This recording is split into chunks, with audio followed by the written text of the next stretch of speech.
So that was an exciting race from our perspective. Let's have yours. Alright, interviews.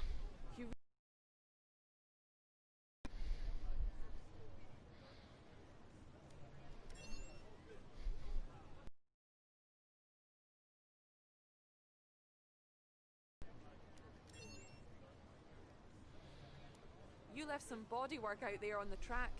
Were you struggling for grip?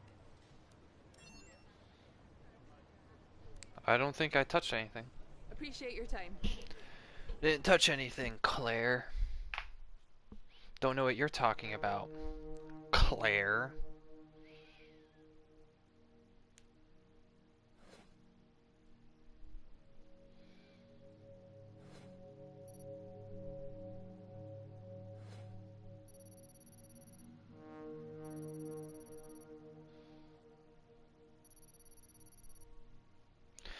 Gonna fuck with some settings real quick.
Alright, straight into quality.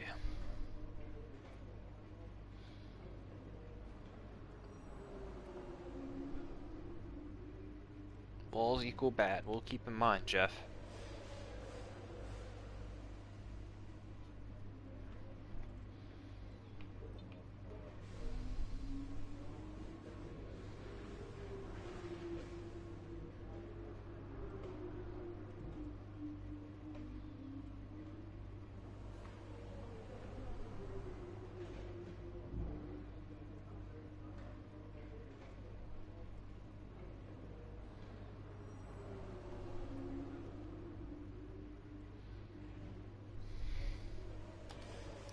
At least get it loading while I get everything set up.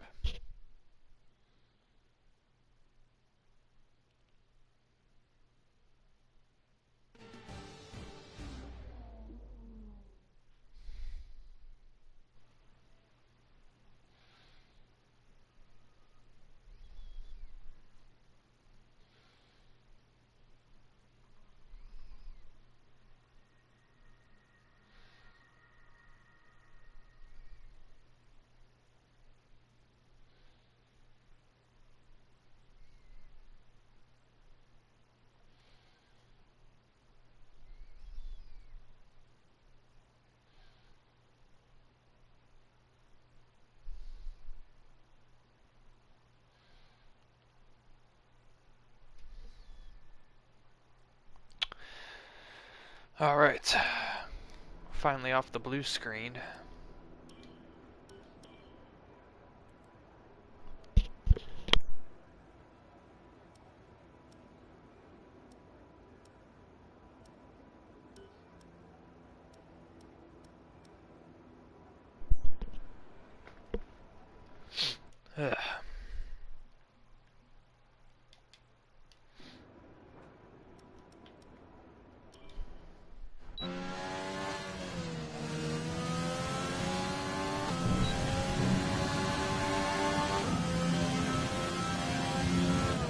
Holy shit. That Mercedes engine too strong.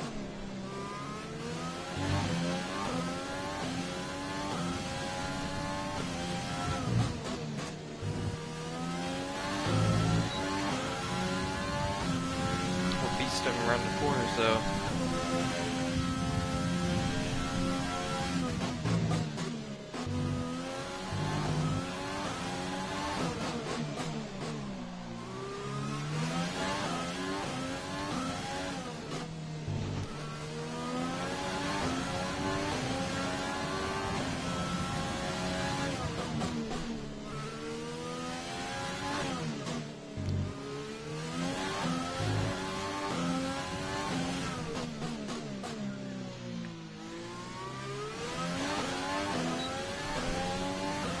Good quality lap.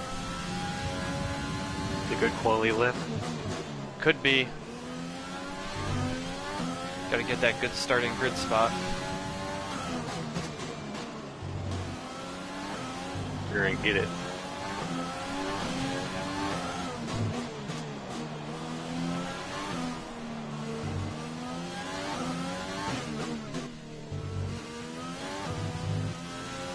You're gonna get it good. Send it through there! No way, this is actually really good. Okay, good job, mate. Really well done. That was a fantastic drive.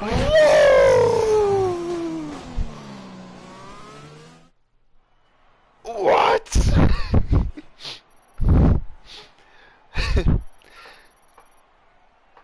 Yes! And with qualifying complete, let's review our top 3 today. We're really just getting started. Make sure to join us again for Lights Out tomorrow. Yaas racing on top, baby. You qualify pole. I got pole position. Yeah! My teammate got 21st. It's like qualifying one all over again. You mean P1? Yeah. That was qualifying one, so yeah, you're right.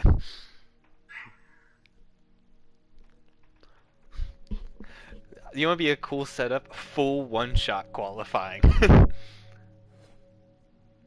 So like you do 3 runs, like it's Q1, Q2, and Q3, but it's one-shot qualifying for the runs.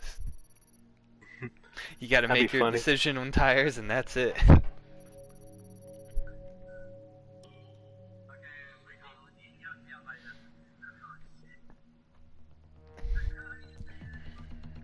Make your decision on tires.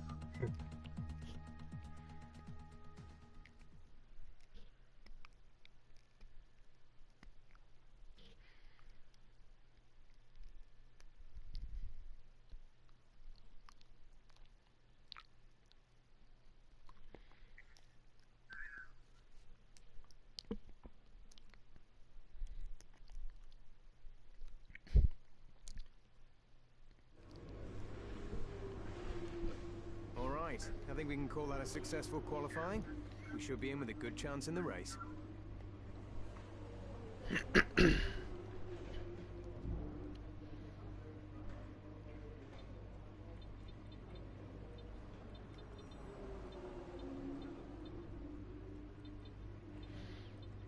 Yes, we're on pole.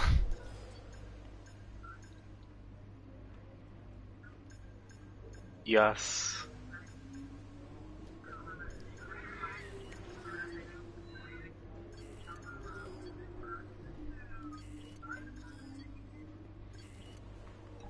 I can't believe we're on pole. What the fuck is going on?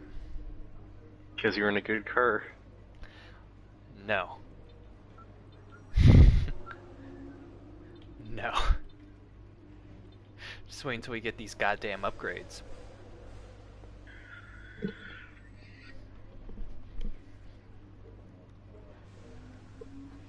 You're gonna lose all your upgrades when the regulations change.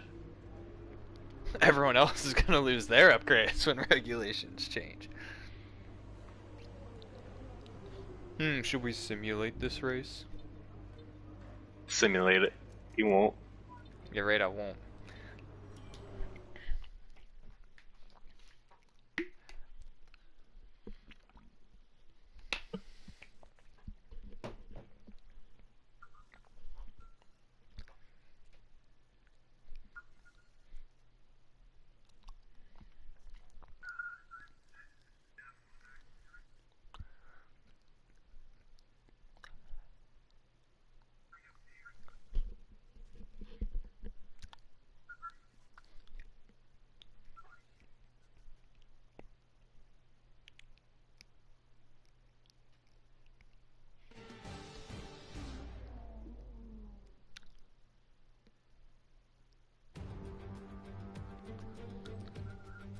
Against the spectacular backdrop of the Singapore skyline, Formula One returns once again to do battle in Singapore what tends to looks become cute. something of an endurance race, with a notorious It has a sauna-like Ferris temperatures in the wheel. cockpit, making for Cool. an extremely physically challenging Grand Prix. Has a city. The Marina Bay Street Circuit then has 23 I like the corners, Ferris 13 wheel. to the left and 10 to the right, taking us a total of 3.1 miles around the landmarks of downtown Singapore. An average lap speed around here, just 107 miles per hour. And I'm joined once again by Anthony Davidson to bring you the lowdown for today's race. Can we talk about Mercedes? What do you make of their performance so far this season? Well, the atmosphere within that team seems very positive at the moment. Everyone seems like they're in great spirits and having a lot of fun doing what they do, and that's definitely contributed to the performances we've seen. It's time to see how our drivers are stacking up after yesterday's exciting qualifying session. It's the owner-driver in pole position. You're goddamn right. Sebastian Vettel No, starting I'm on along. Alexander Albon and Ricciardo, Verstappen, Sainz, Norris and Esteban Ocon, Perez, You're loading. Hamilton, Lance Stroll and Raikkonen, Hamilton with a Giovinazzi, grid penalty. Grosjean, Pierre Gasly and You want a Daniel fresh Kvyat, engine. Russell, Correa, Magnussen. Ugh, my and teammate Nicolas looks a little Latifi. fucked. It's almost time for the lights to go out, so let's head down to the track and get this Grand Prix underway.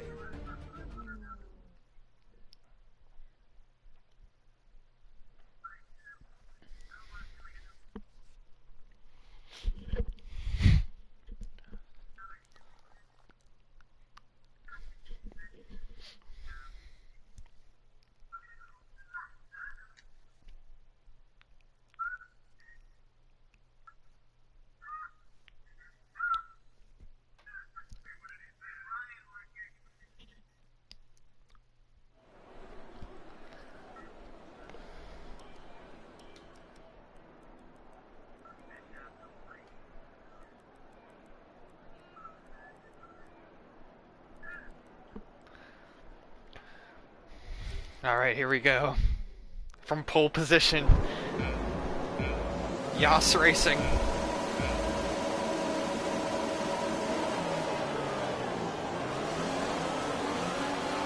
It's a great launch. See ya, suckers. This is my race. You gonna keep it that way? Yes, let's go.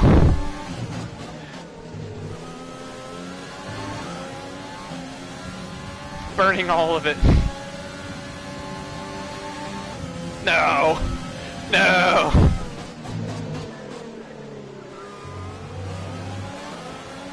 Yes, I keep ahead. Let's go.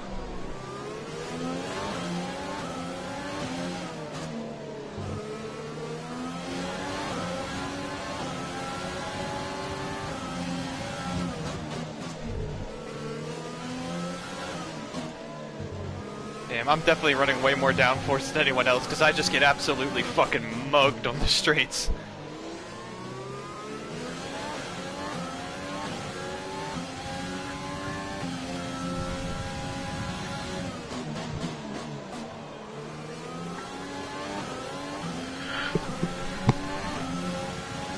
Okay, that's a good You start. get him in the Keep it up. corners. You got it. This is my track. It's your trick. I didn't know you were reaching out the 4.5-1 circuit too. I mean, I did win the lottery. Nah, this is my track in terms of, like, my home court advantage. I'm just fucking, this is my best track. I'm like Valtteri at Russia. I'm like Lewis Hamilton at Hungary.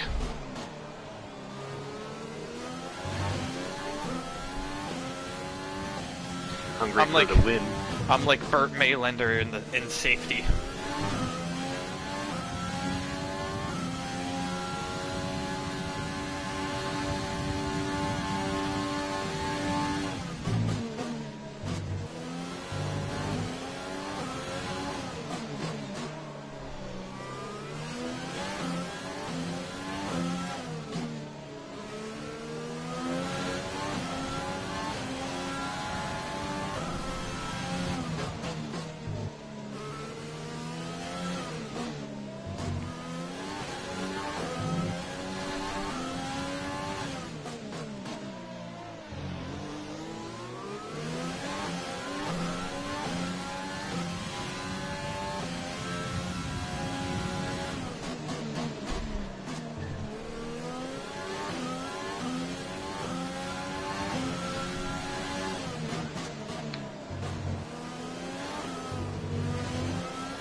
You got this.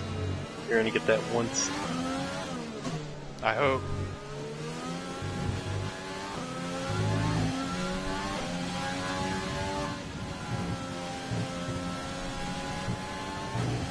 We're approaching the pit window. You'll be on the mediums.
You are in first position, front of the pack. Vettel is behind you. The gap to the car behind is 1.3 seconds. They're on old softs. Your pit window opens in 2 laps' time. 13 laps to go.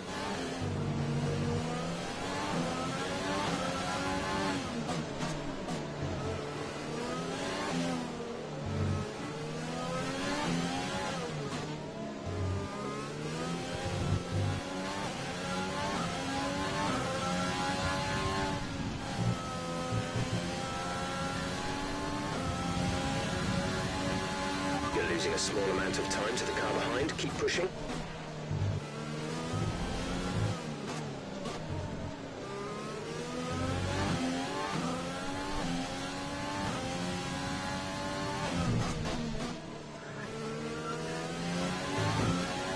I'm here to fuck up their championship fight.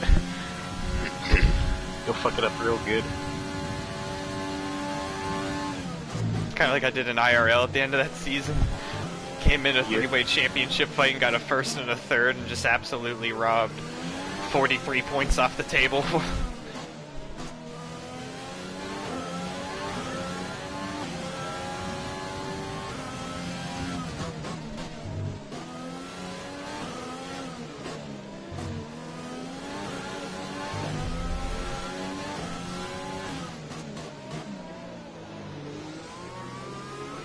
No issues with tyre wear for now. Keep taking care of them. Hi, Phoebe. Kitty. Phoebe, You we're got this winning. under control.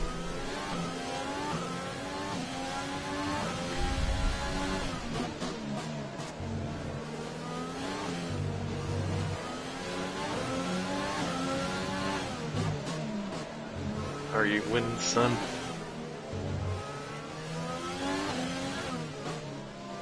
Yes, you can jump on my lap. Yep. Hi. Your tail is huge. Holy shit.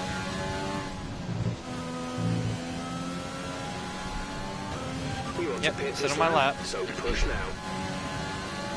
You're gonna walk in 3 circles on my lap before you sit? Yep, of course.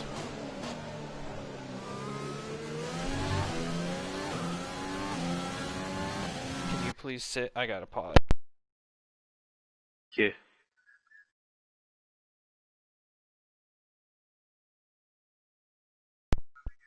Entangled up in my cord and it ripped out of my controller. Yes. Hi. Oh, kitty.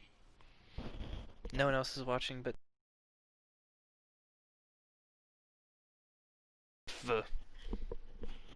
Unfortunately, yeah. Not enjoying Street Fighter 5. No. Got the same issues with it I do. Yeah. Or do you just not like any of the characters? I just don't really enjoy playing fighting games, I think. Not even old ones? Old ones are cool, but it's just like, I'd rather play a lot of other games. Personally. Yeah.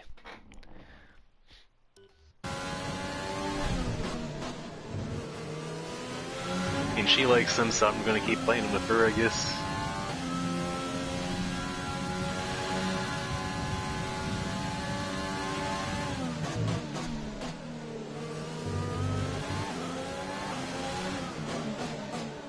there's only one fighting game for Doug, and that's Dong Dong Never Die. Dong Dong Never Die. Oh god, they're catching up. Maybe their tire wear is better than mine. You did almost fail your tire wear program on one turn alone. Yeah. I'm also not in the best car for tire wear. Yeah.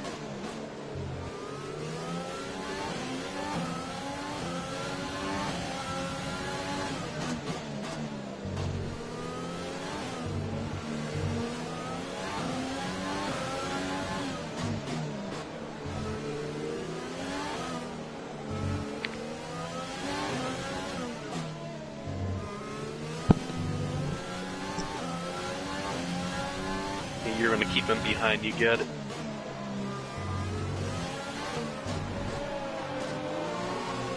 I'm in. Pet. Yeah, chin scratches, yeah.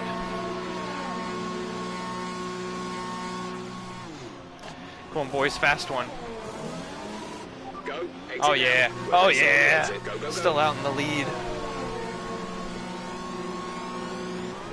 Pit strategy complete. Well, See these tires the through net to the end lead. now.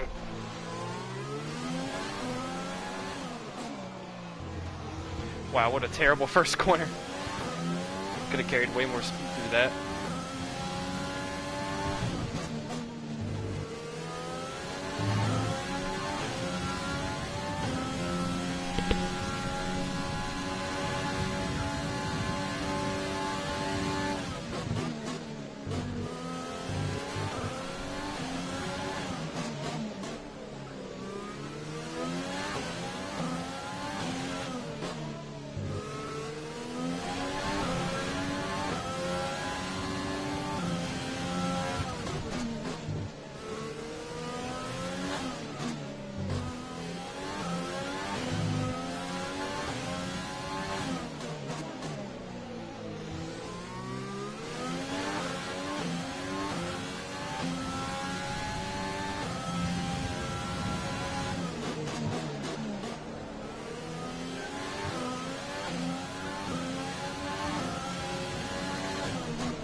Yes, DRS off those guys, thank you. Manuel is coming in for his stop.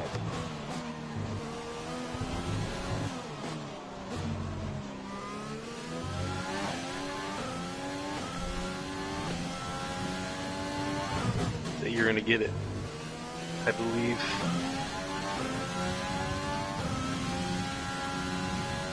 Not even halfway through the race now, and I gotta keep all these angry hornets behind me behind. Yeah, you got it.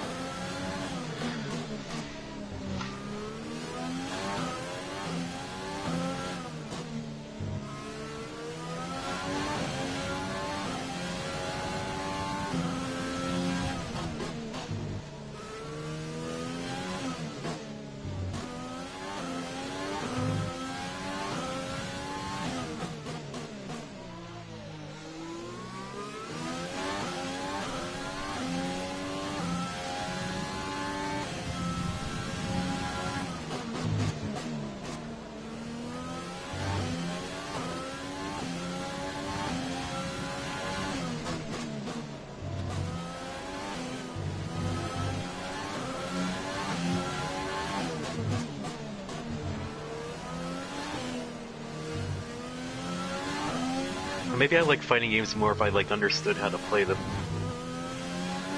I mean, I can Maybe that play would it. help. I'll download Street Fighter. I feel like the thing, though, is that a lot of things that you have learned in the games that you were stronger than me at are counterproductive, if that makes sense. Yeah.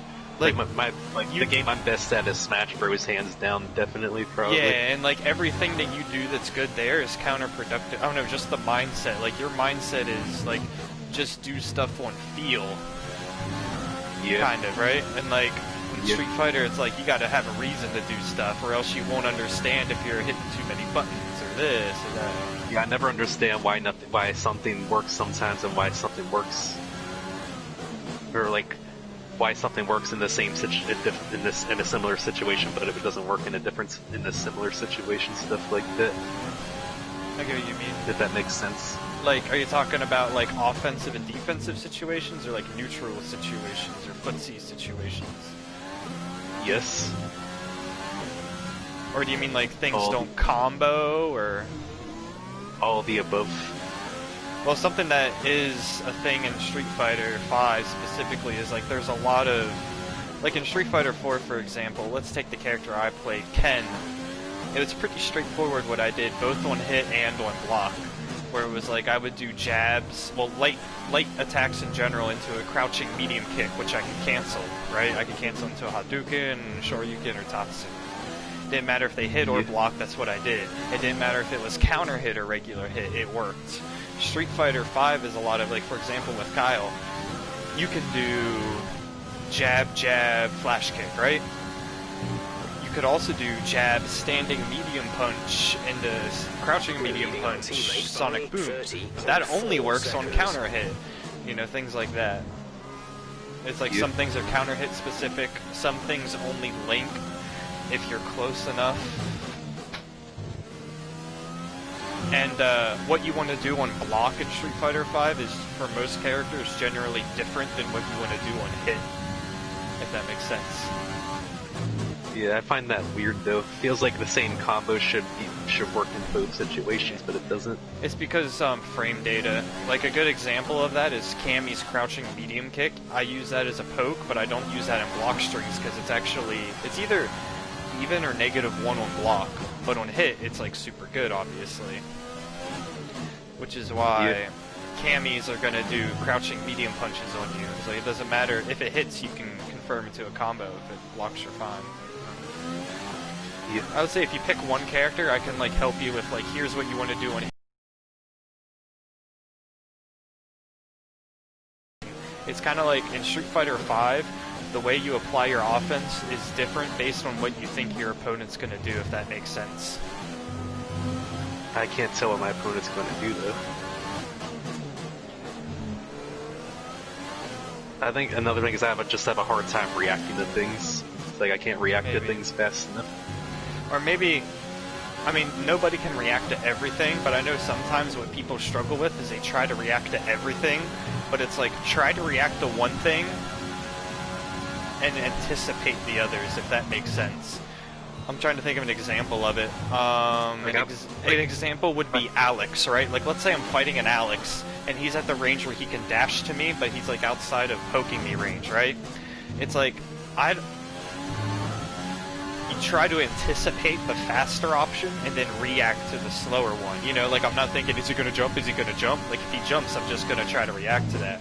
I try to worry about the biggest threat, which would be like a dash forward, if that makes sense.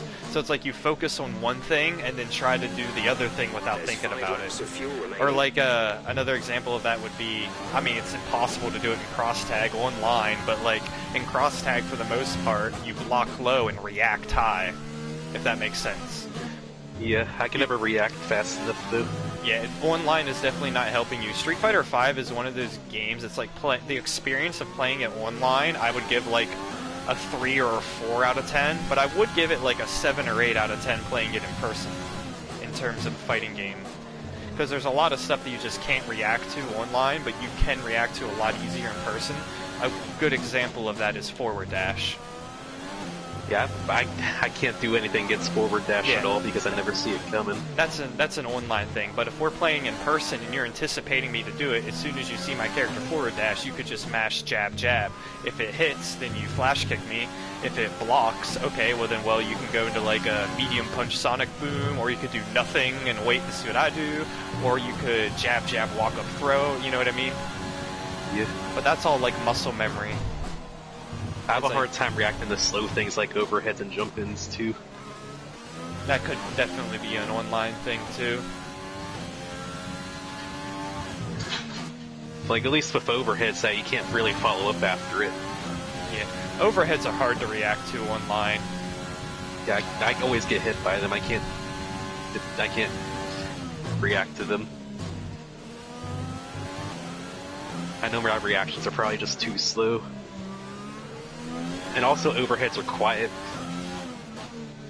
Well, at least Lucia's overhead's quiet until she throws out the move. Yeah.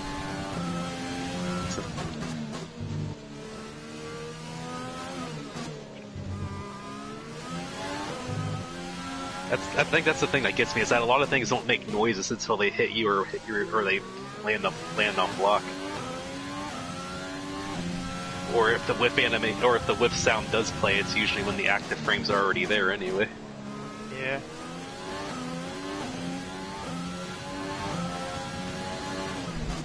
Like the only thing that, like, there's just so many more offensive options than there are defensive options.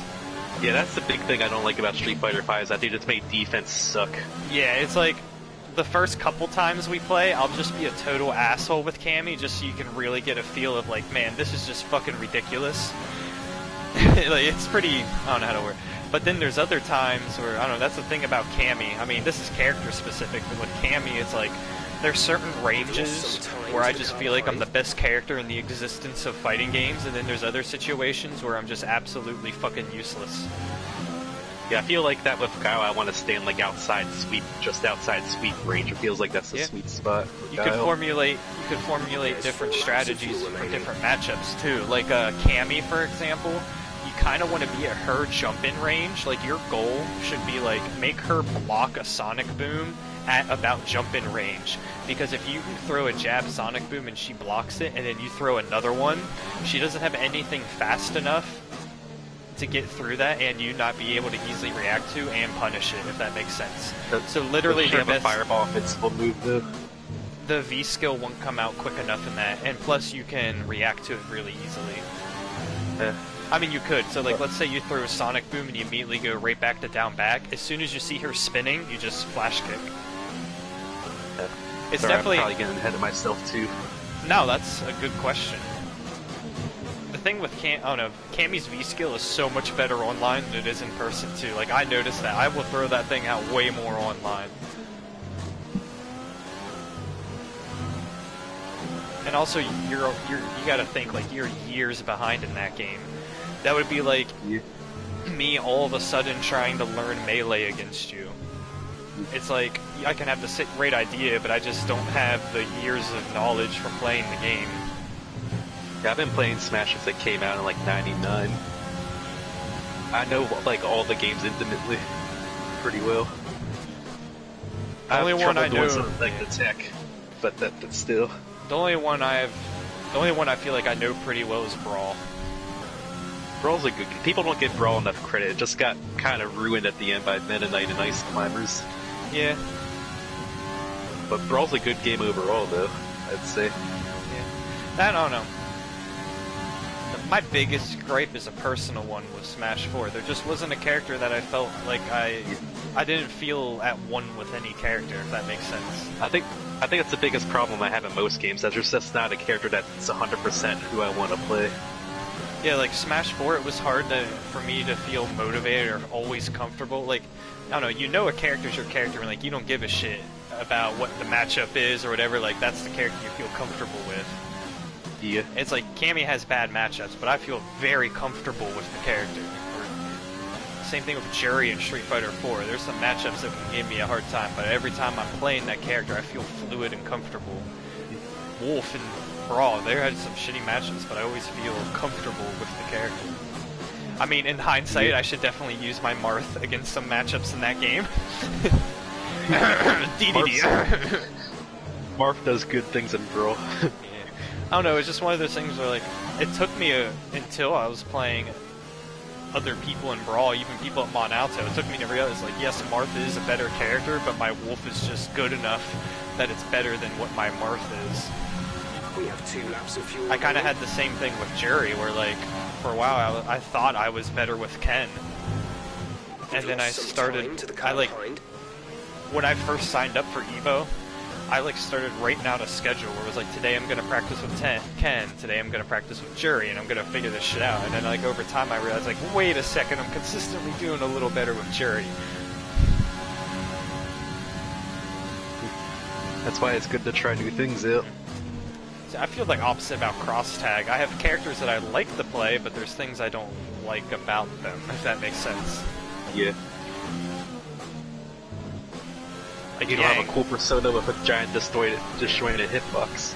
Like, I think Yang's cool as shit, and I like the way she plays, but just in that game, it doesn't like, I don't really get any free mixes with her and Ruby. Yeah. It feels like Yang's tough to play in that game. Yeah, she's really hard to play, but she's like rewarding, if that makes sense. Like, I gotta earn my hit, but when I get that hit, we in there. Yeah. And it hurts.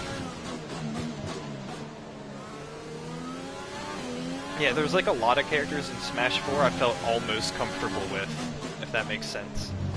Yeah. Like Fox, Falco, almost comfortable. Corrin, almost comfortable. Rosalina Luma was like, I don't know, it was more the fact that that was a unique character that I felt semi-comfortable playing, so I was like, let's do it. You know, I'll play the weird character that everyone fucking hates. She was real good in Smash 4. Yeah. She just never got results in big tournaments. This is your final. Because there's only like one top player playing her. The Buzz. Yeah. I mean, people could see she was strong though, at least. Yeah. Especially with Rage. She gets real early kills with Rage. Rage up Have I air told you how much I is hate like Rage? Yeah. Oh yeah, sorry. I get it. Like, yeah, like Rage up air was my shit with her. This is the last lap, and I'm still winning. Oh my god, and I got Vettel and Lewis Hamilton right up my dick. We should just talk about fighting games more. That helps you. I mean, it fills the time too. Nothing really happened in this race. Just do I stay ahead? Yeah. Like I said, I said this before. I go on the record. I'd rather have Brawl tripping than Smash 4 Ultimate Rage. 100%. That's another thing about some of those old games. Like, they were good as is. Imagine if they just had one patch that was like only like give very slight buffs to the shitty characters and get rid of the straight bullshit.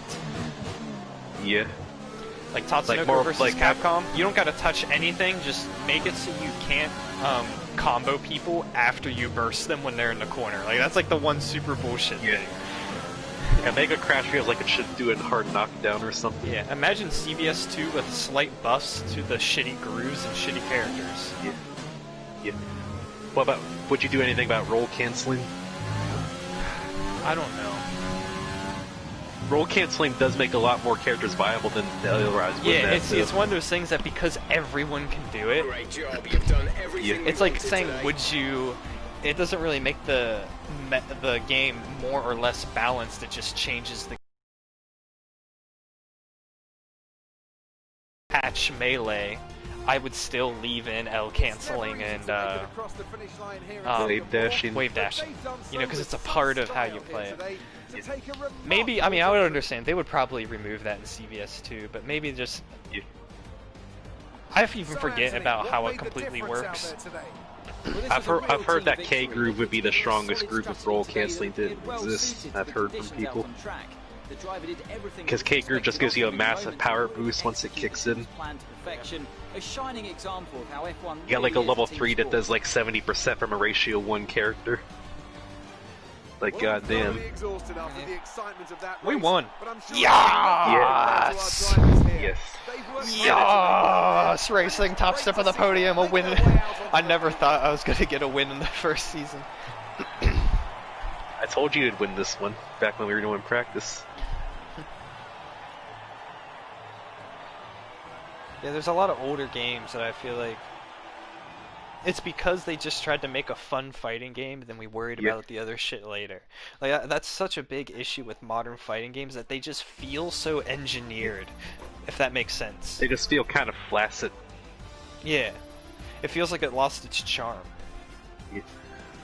I don't know if this would be a good thing, but I'd rather have a game Let's see full what of effect bullshit this with fun result things to has do had than a on balanced the game of driver's nothing to do, standings. if that makes That lead at sense. the top of the table has shrunk somewhat today. Now, let's discuss, Ant. Who would you Well, say there's is a point where things contender get for too driver of the imbalanced. day? Well, for me, it's got to be Lewis Hamilton. The I multiple would world say. champion may be the boring choice at this point, but you can't argue that he's a driver deserving Like of his Ganondorf, reputation. Raw Let's move Ganondorf on to the unbalanced. constructors. Mercedes continue to extend their lead. That character After an can't do event like anything that, to who anybody knows what in the that sport game, it has feels in store like. for us next time. Be sure to join us again as we continue He's to home bring you to one of the latest only excitement 10-0 in matchups I've Formula ever One. seen. What is it, like Ganondorf DDD's 10-0? Yeah, and like Ganondorf Donkey Kong's 9-1, and I think DDD Donkey Kong is 10-0. I think that's 10-0. Damn. Oh, because of chain grabs? Mm-hmm. Because And DDD that can DDD chain does grab the Donkey and just Kong has a does better. and just DDD just has a projectile. They're both heavy characters, but one has more range, combos, and a projectile. Yeah. The other one's like, well, fuck me, I guess. Yeah.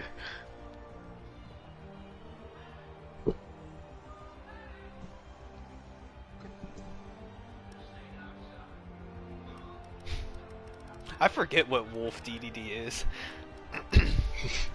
I don't know, I know chain grabbing's always a threat, though. It has to be 9-1. It has to be 9-1. Does DDD's chain grab whiff on a couple people, though? Or is that Rob's chain grab I'm thinking of? They all whiff The fans at a really seem to point, enjoy that. but Made it look easy. DDD's is one of the best, especially You on took the heavier top points characters. today. Was it a Yeah. comfortable win?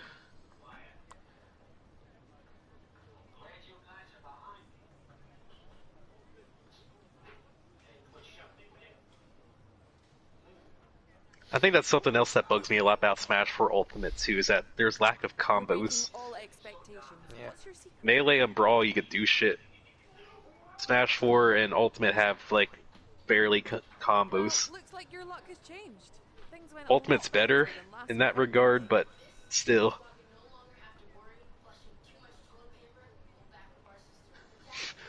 Four or five up airs isn't really exciting, at least to me. Yeah, it's it's stale. Appreciate your time. Yeah. On Street Fighter 5, I don't know, this just feels so much less like Street Fighter to me. Especially the way offense and pressure is. It's like, once someone pressures you, and I don't know, it just takes away neutral. Like, Street Fighter 2, like, you can win that game on neutral. Street Fighter 3, you can win that game on neutral. Street Fighter 4, And you have a can way win to that stop. game on Then you have a neutral. way to stop offense in Street Fighter Yeah. 3. Street Fighter 5, just, I can hit you with like 6 pokes and you land me with one counter hit move, and then I guess wrong once 50-50 and I just died the entire round. I just outzoned you for 60 seconds and none of that fucking matters at all. Yeah. That's how I feel playing Guile against a rushdown character. I keep you out for 70 seconds, and then I lose with 2-1 jump in that I eat 60% damage. Welp. There goes me.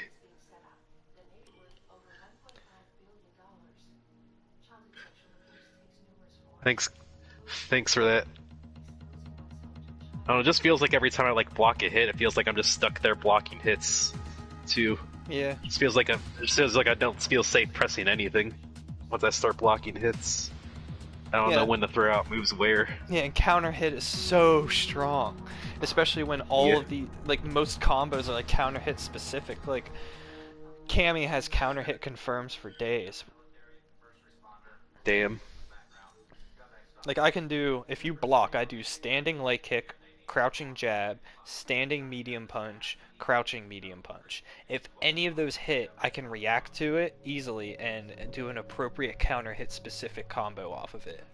If the light kick lands, then after the crouching jab, I do a standing jab, spiral arrow. Easy. It's like I literally have 2 light attacks to confirm whether I saw counter hit or not. If the crouching jab, the second attack counter hits, the standing medium punch I go into anyhow, combos into it, and if I see that it's comboed at that point, then I just do a standing fierce punch spiral arrow. Like, it's super easy to react to.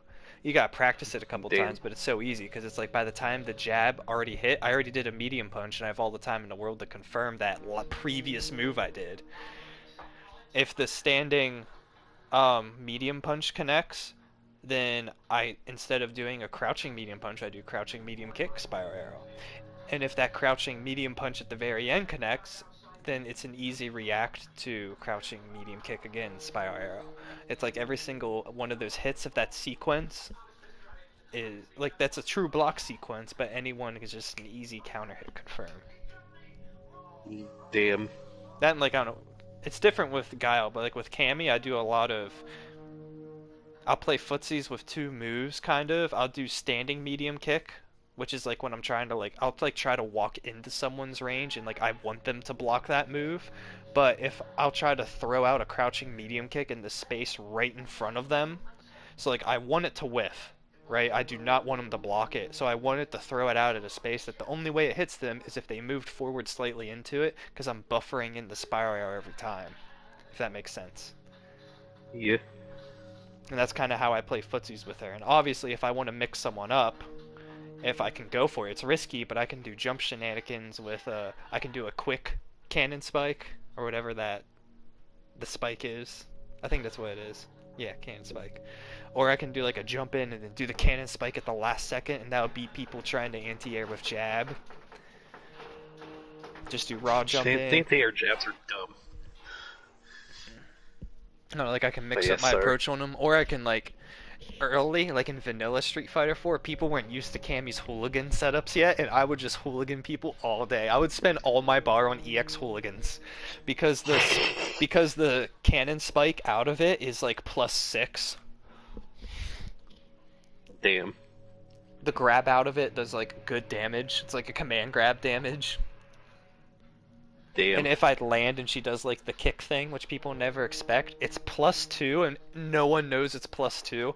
And like more than half the time I'll just do a crouching medium punch afterwards and it'll confirm. It'll counter hit. Damn.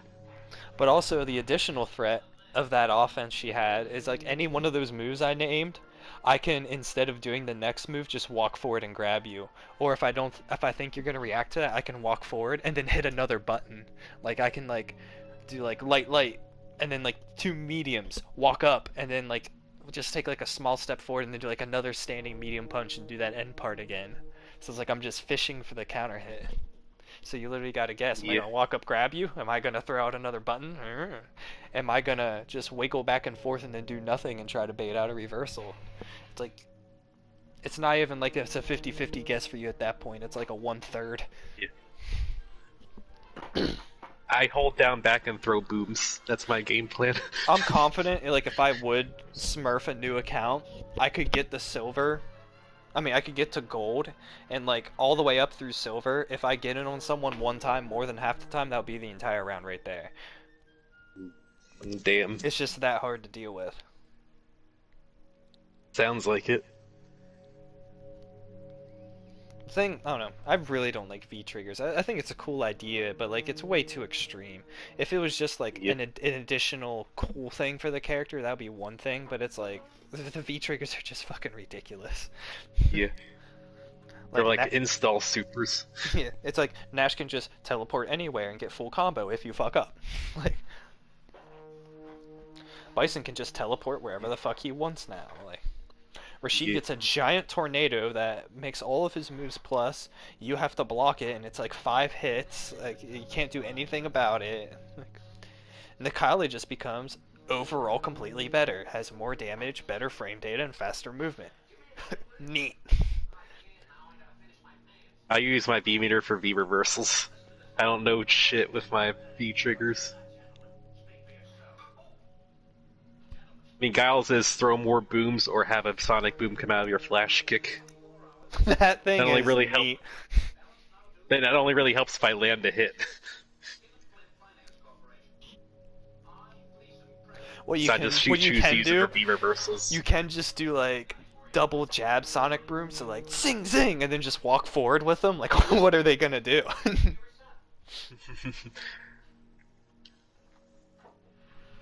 No, I just find it better. I better use my meter to use V reversals more often than not. But that's probably because I don't know damaging combos. Yeah, you got to do ridiculous shit like Daigo. Like about a month ago in an online tournament, I think he did triple dash up, upside down kick, and it worked.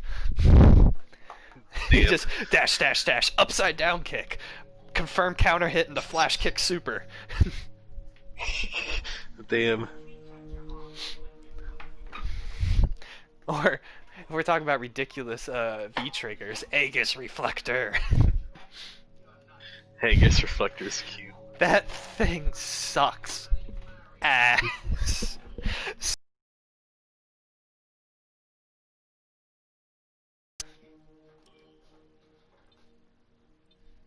Alright, what's next? Sorry, I got you distracted. I'm gonna do marketing strategy conference. We got so much money from that. Oh yeah, we get more out of our activities now because I got that upgrade. Yeah. Did you get like a large purse bonus for winning? I did get a purse bonus. I'm up to $4 million, so I got like probably a little bit more than double the money I usually do.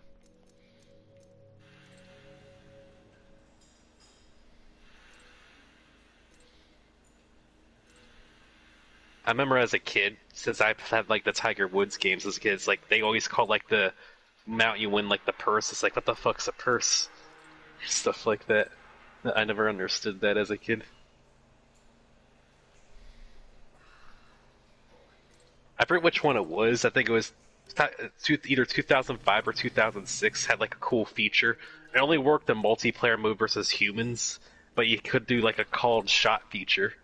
I don't know how in depth it was, as I never played with other humans that much, but you could do stuff like, I bet you I can hit this ball off the cart path and onto the green and make par.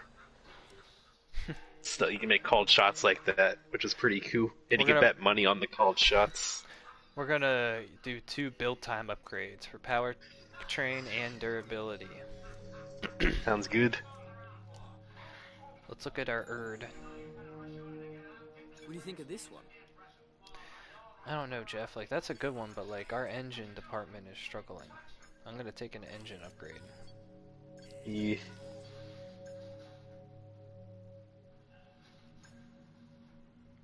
Fuel efficiency, energy recovery system. I'm gonna take the cylinder heads. A redesigned cylinder head, less prone to pre-ignition of fuel, known as knock, means the engine can produce more controlled combustion, hence consistently achieving higher power output.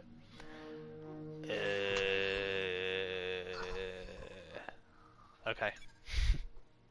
Pick the square. The square is better, right? Yeah.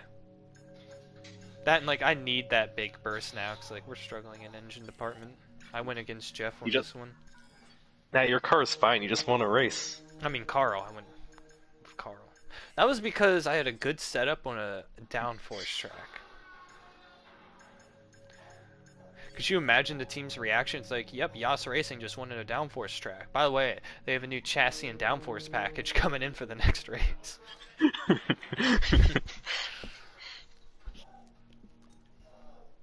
Yeah, my sponsors better gave me yes dollars for that. I'm 8th in points. Let's go. Yeah. Yaas Racing is up to 6. We're only 18 points behind McLaren. You get a bonus for point standing too. Oh yeah, at the end of the season, like I'm assuming it'll be like that. Excuse me, hiccup. In the game, but in real life, that's where the biggest purse comes from, like how the teams place in constructors.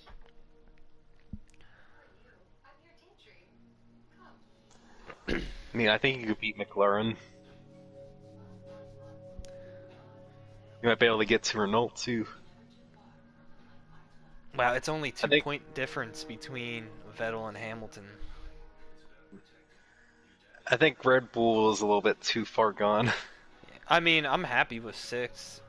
Like, it would be cool if I could get 5th, but like that was a big boost. Like that win was ridiculous. Yeah. That's season making right there. You have 70 points out of your team, 70 points. Yeah. I really need to. I really hope some upgrades come in. Our new parts have been completed without issue. They're going to fail Yes! I haven't heard that in a long time. Our new parts have been completed without issue. again. They're going to fail again. Jesus Christ, these...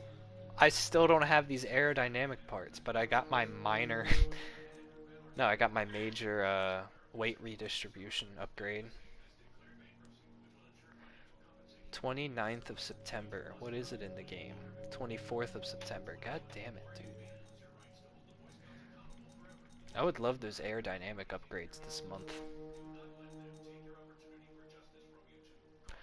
But yeah, I said this is round 16 and 17. We're gonna do Russia as well. You. Russia.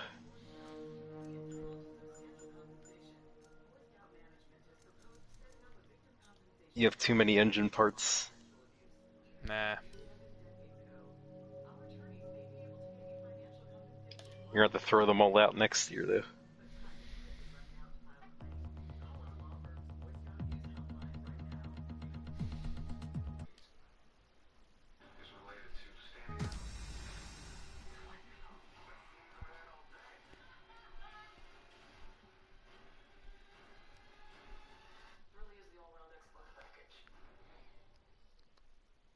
I think you're going to win this race, too. Or is that a little too optimistic? That's a little too optimistic, but I am good at Russia.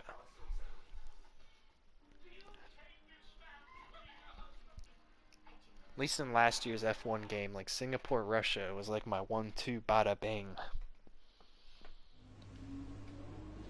Bada bing, bada boom. And then the computers were like stupid good at Japan. Uh-oh, Damn. what race? What race? Uh-oh. I mean, good thing you'd still use your dry setup in practice. Yep. Yeah, look at that. That was a decent upgrade, actually. Got a nice little upgrade there. Ferrari and Red Bull improve. Everyone pretty much improves a little bit, except Williams. And Racing Point. Williams. Hi. Mercedes. How you doing? Mercedes AMG Petronas. Mercedes AM. Who's a good boy? Who's a good boy?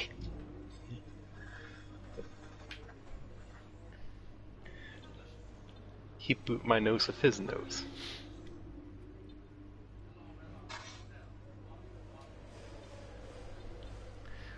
Yaas Racing is Super GT video confirmed. We are 6 points in the standing. 6th place.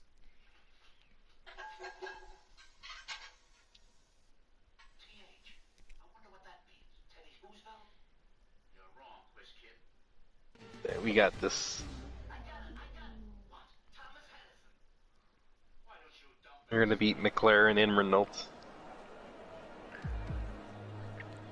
It'll help if your teammate got points too. Help if my teammate would get a top 15. Have they not finished in the top 15? I really don't think so. We're going to be logging some extra data during this session. Nothing you need to worry about, but as we have some new parts, we'll just confirm they're performing to spec.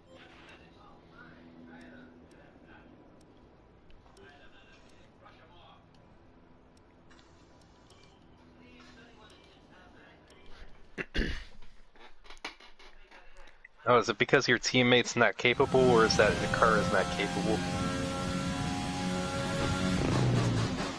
Both. He shouldn't be consistently back there with the Williams. Yeah. Okay, your goal is to My get through teammate as does many have lower corner gates stats as than all the quickly other and drivers. precisely as possible. Remember to activate your DRS in the DRS zone as well. Damn. DRS zone is coming up.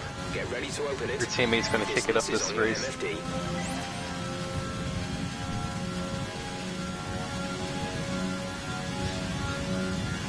I believe in your teammate.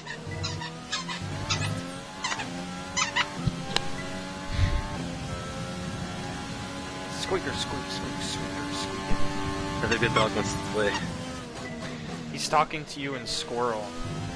Did you see my acorn? I don't know where your acorn is. You owe me. Yeah, you owe me a new acorn. So go play. Go play. I know you just got done going for like a 2-hour walk. How do you still have energy left, puppy?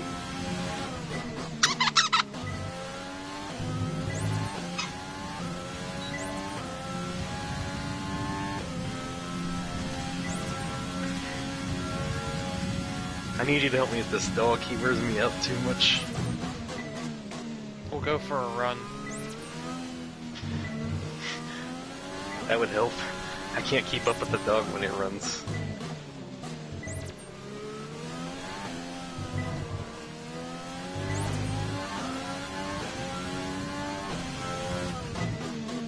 Good boy.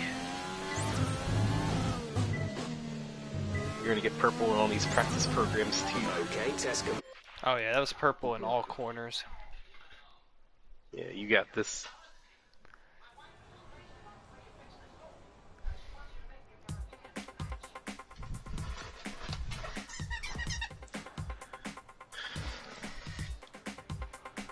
You want me to throw this down the hall a couple times for you?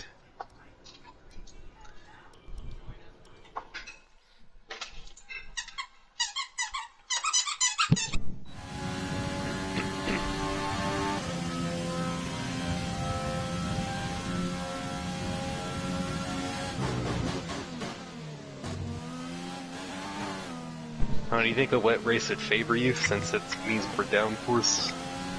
Yep. We're good in the wet. This is the ERS management test. Get the target time whilst managing your battery charge. The more efficiently you use energy throughout the lap, the higher you will score. Use your overtake button for maximum power, but remember, that will drain energy rapidly.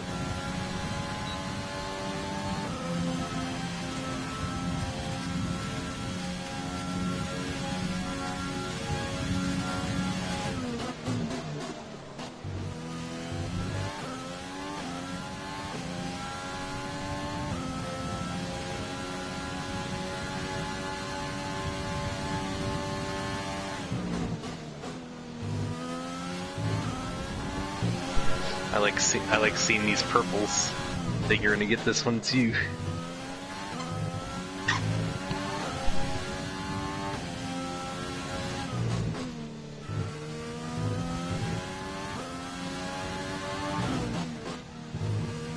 Damn it! Maybe next lap. Well, me a next lap.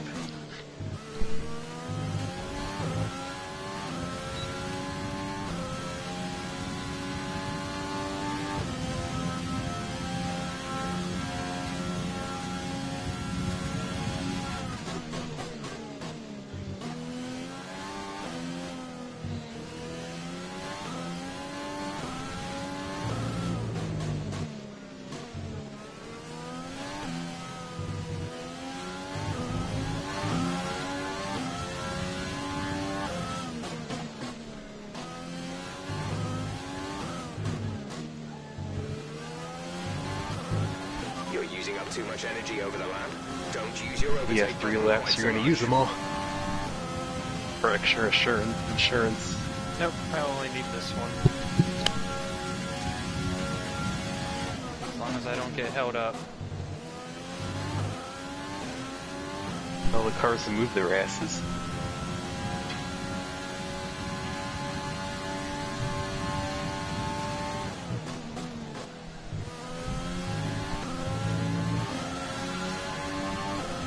When I throw it and you don't go out and get it. Dog.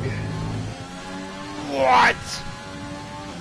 She invalidated again. I refuse to believe that was an invalidation. Damn. Mr. Gran Turismo's in full force today.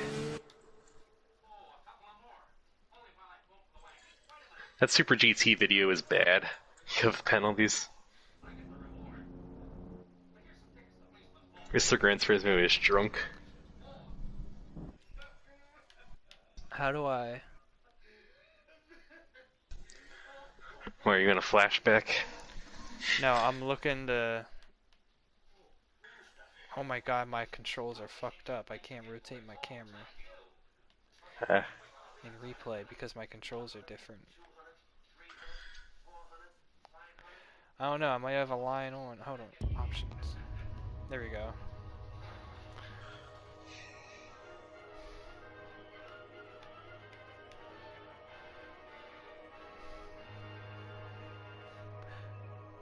Come on! Come on. Come on, my dick. Oh hey, I'm in! guess you're... I'm in, look, I'm in. That's bullshit.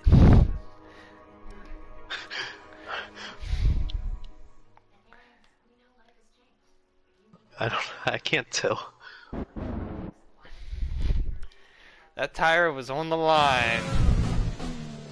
I call shenanigans. Mr. Gran Turismo said it wasn't. Mr. Gran Turismo can lick my balls.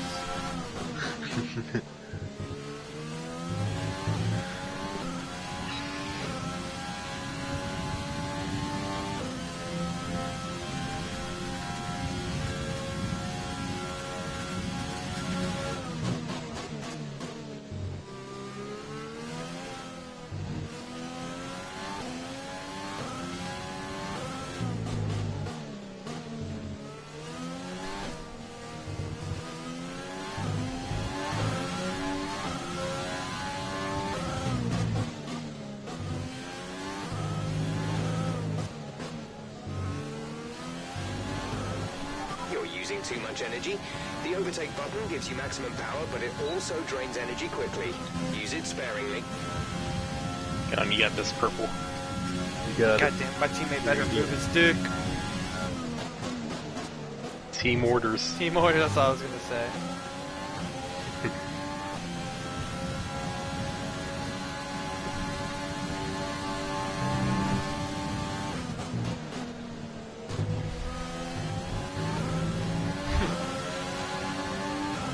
Manuel, it's Logan. I recommend if you don't feel like racing sidecars next year, you let me through. Remember watching that sidecar bike? Yeah. F1 sidecars.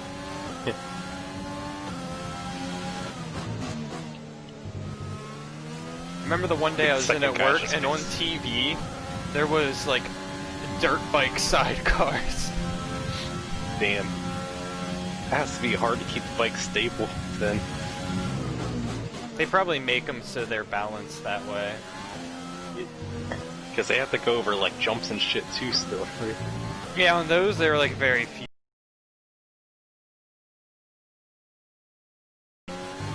Yeah. I was thinking of, like, an Excite-Bike track. Oh, not quite like an MX track. A motocross. Yeah. Excite-Bike has many jumps. Excite-Bike is jumps. Yeah.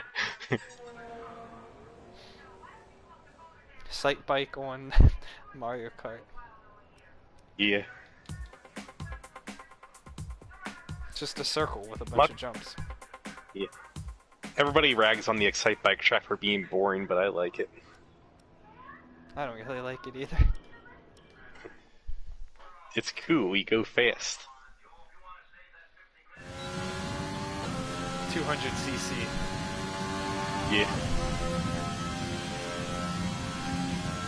I like the Animal Crossing one that changes season. Yeah, that one's cool.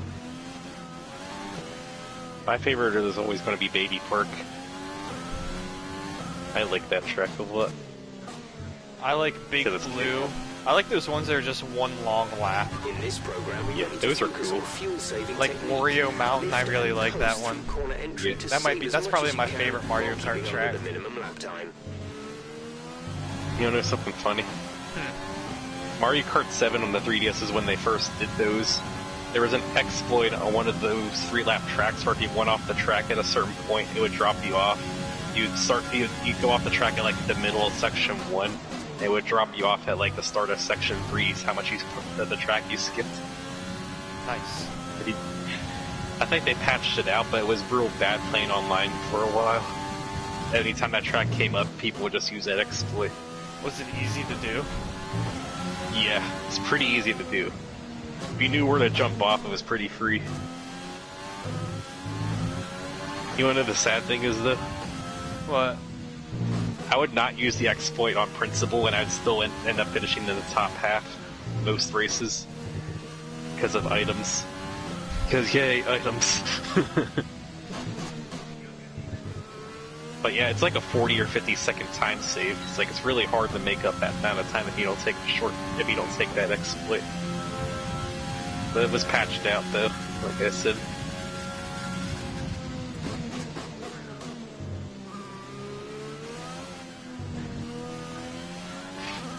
Mario Kart 8 has 200cc, the whole track, you can jump anywhere you want.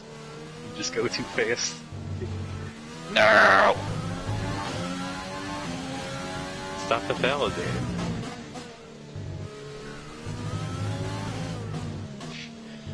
Damn. Okay, you Practice lap, it's practice lap. Try again.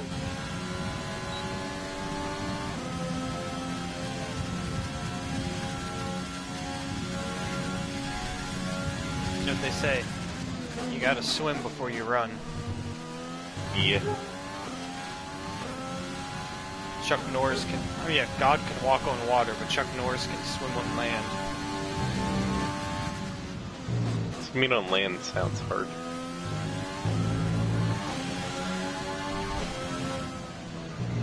Chuck Norris likes to knit sweaters. If by knit you mean punt and by sweaters you mean small children.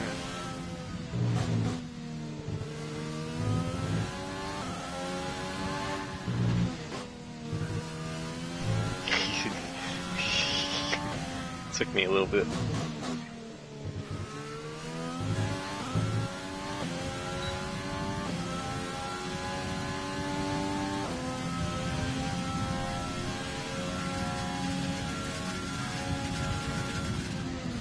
Chuck Norris lost his virginity before his mother. Damn. That's some accomplishment. His mother was the Virgin Mary, I guess.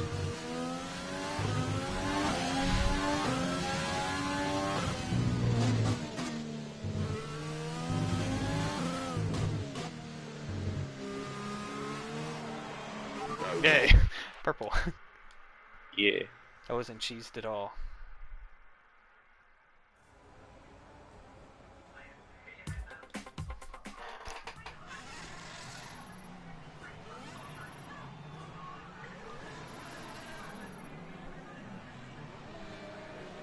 It's time to remind ourselves of our top three, who are Leclerc, Verstappen, and Sebastian Vettel.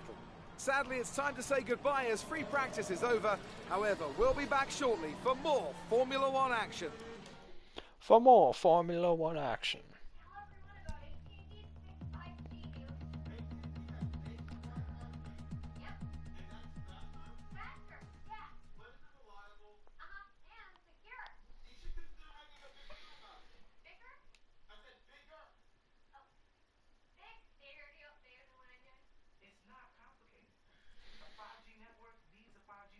Oh, I might have to poop again today. Again. That would be number 4. I think you might just have a bowel problem at this point. I mean, no, that's not every day. That's just today. And you talk about like taking like 2 poops every day.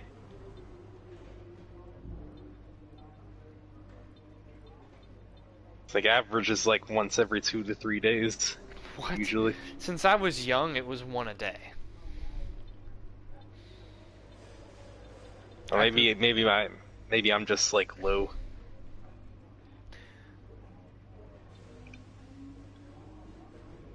If I don't poop for 2 days, that's weird. Yeah. I'm bringing the house down on day 3.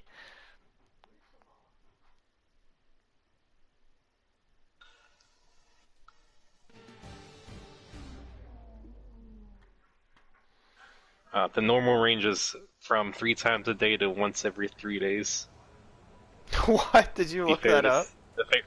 Yeah, it'd be fair to say that the average person poops about once a day.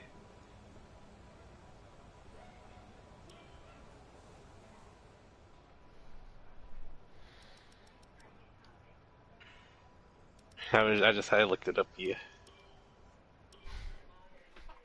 I looked it up, yeah.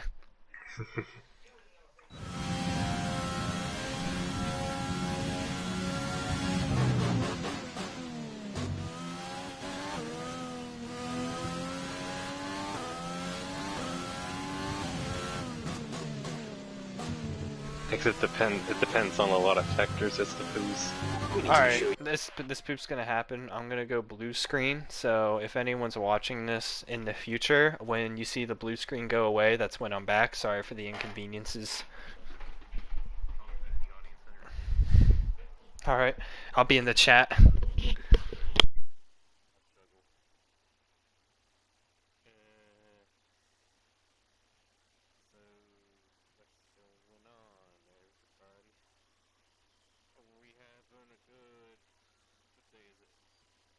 Monday, September 28th, 2020 today at 8:15 p.m. Eastern Standard Time at the time of this nonsense. How are we doing? Show me your hands in chat so that way I can tell your fortune. I'm good at palm reading. Yeah, go down to the beach and read those palms. They wave back at me. I wave at them. It's a good time. We're friendly with each other. Sometimes they throw like these round, brown things at me, though. They hurt. That man got hit in the head with 2 coconuts. Poop chat. I see poop chat.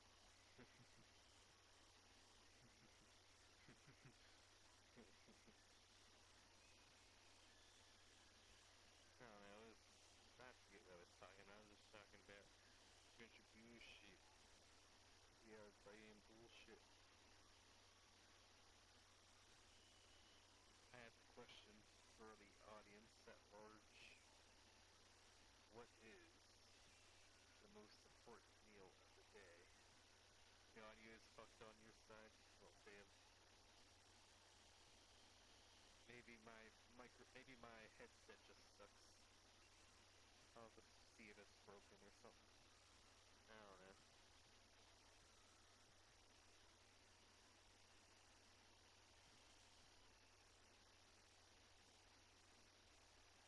Things you can say about your dog, but not your girlfriend. Huh. Whose Line Is It Anyway is a good show.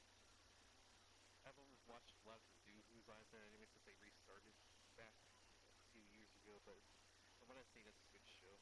New Whose Line's good. They got everybody back except for Drew Carey.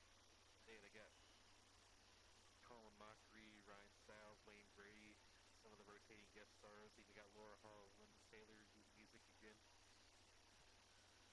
Then they got everybody back except for Drew Carey. I'm guessing he has like an exclusivity contract with The Price is Right. Because when Bob Barker was hosting The Price is Right, he was never won anything else. The only ever thing I ever saw him in was Happy Gilmore. The Price is Wrong, bitch.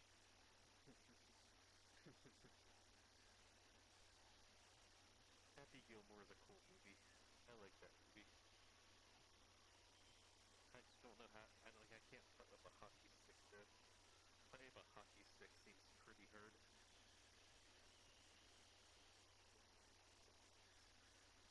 How would that work? Nah, the strat is the chip on the green. That's what you gotta do. That's something that surprises me about golf games, though, is that how few golf games let you use non-putters on the green. Like, I can think of a couple. Like, most games just force it and you can't, but let me see, Golf Story lets you use non-putters on the green.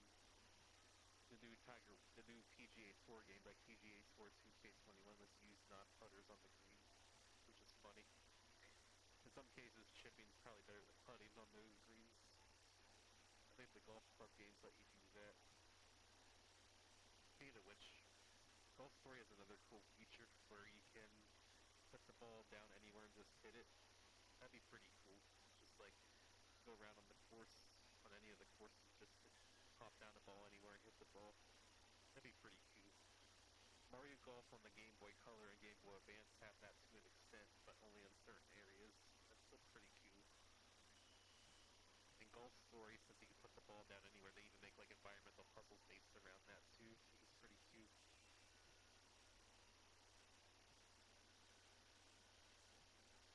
Golf video games are a lost art. They don't really make a lot of golf video games anymore. There's like a few once in a while.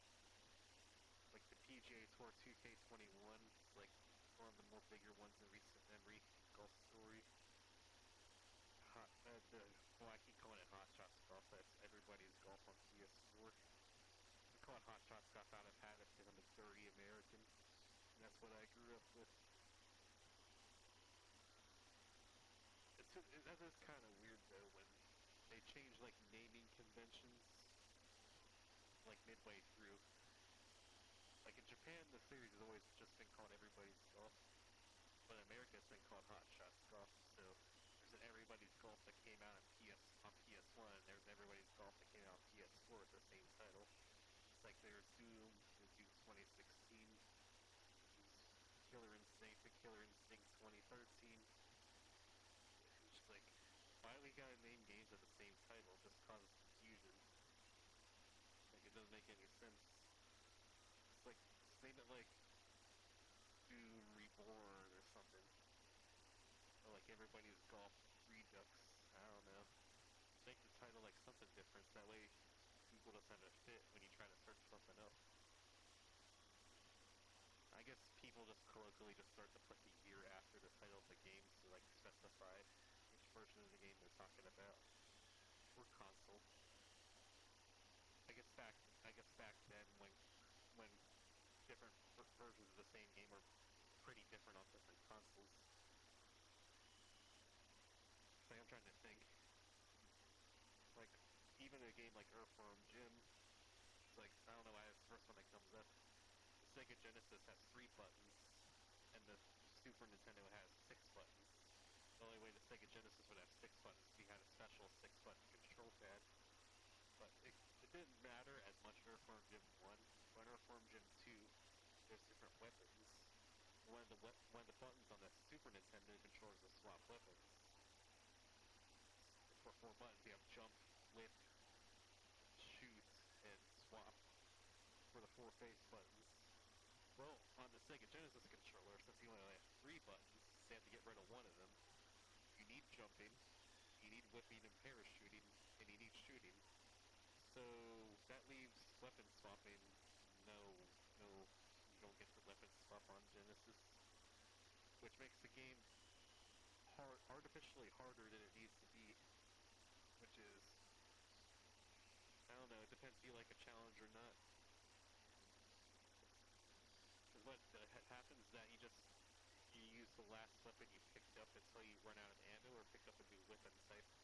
Maybe you just pick up the generic ammo icon and it gives you more ammo for that gun. There was like a joke weapon called the bubble gun too. It just harmlessly shot out little bubbles at the end. If you're on the Genesis, you just have to find someplace to waste all the bubbles. So that way you can get to a different weapon. Let's make it like more strategic, I guess, because you have to be careful about what weapons you pick up when, and which weapons you want more ammo for and such. I don't know. Being able to swap weapons would be pretty cool though. Earthworm Jim 2 is a hard game. But Earthworm Jim 1 is hard. Earthworm Jim 2 is a hard game too. That's probably because Earthworm Jim 2 is full of gimmick levels. Probably why. Earthworm Jim 1 is mostly platforming, straightforward platforming, or quote-unquote straightforward. Earthworm Jim 2 has maybe like 2, maybe 3 levels that are straight platforming. The other like 80% of the levels are gimmick levels that have like something weird you do in them. Like I think the one that's most infamous in Earthworm Jim 2 is, I think the level's called Jim is the Blind Cave Salamander, or aka the Italy people. It has two different names. I don't know, it's weird. Earthworm Jim's known for goofy humor. I don't know if the humor translates well to modern day, but I thought it was funny back then. But yeah, the Jim is an earth-flying cave salamander. The level is you're kind of swimming, quote-unquote swimming through like intestinal tract. It's not really an intestinal tract, that's sort of like that, something like that. You just have to make your way through like the narrow passageways and shit. Like it takes a while to get used to the swimming. And at the end of the level, there's like they throw like two random curveballs at you that you have no way of knowing that's coming unless you played the game before. That's just kind of Earthworm Jim 2 in a nutshell though. Just throws random curveballs at you that you don't know that's coming until you play the game at least once. Throughout that level, you collect these like meal worms. Like they act like these tokens. You're never told what they're for. I think the instruction manual might tell you what they're for, but if you just play through the game doesn't tell you what the hell they're for. But at the end of the level, you just come across like a stage.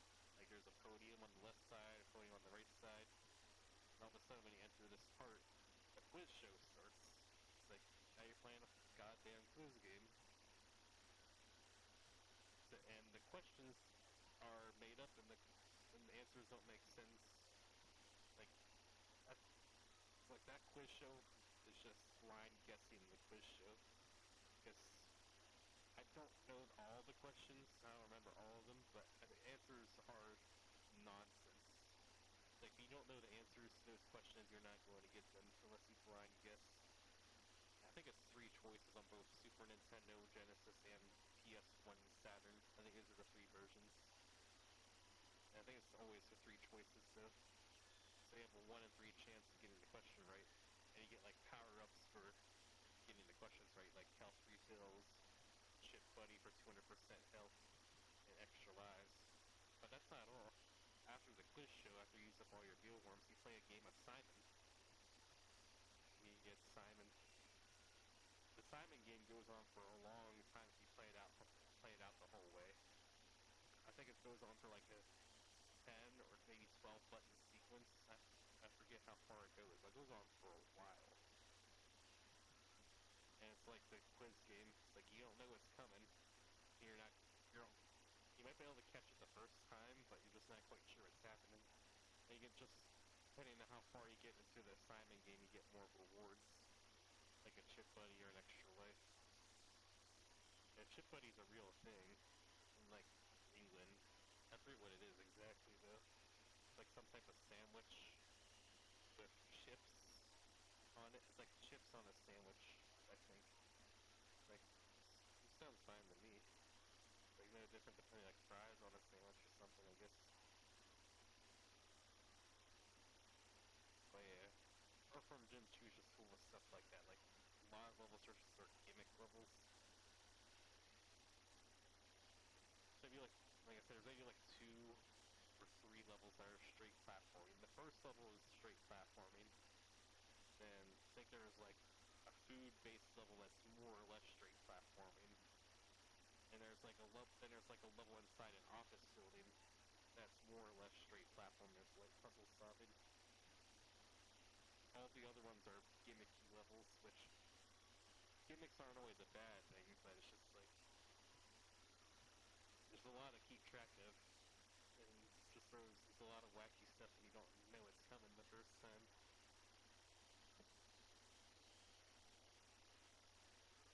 Earthworm Jim 1 tried to be a goofy platformer. Earthworm Jim 2 is just a goofy game. Although Earthworm Jim 1 is kind of serious in a way, but Earthworm Jim 2 just turned up the goofiness style all the way. And then there's Earthworm Jim 3D on the 64. I think there was also a PS1 or a PC port too, but the 64 was one I played. Earthworm Jim 3D is not a good game. And its humor is very... Let's just say, some of those jokes would not fly today, I would say. Some of those jokes could be seen as a little insensitive nowadays.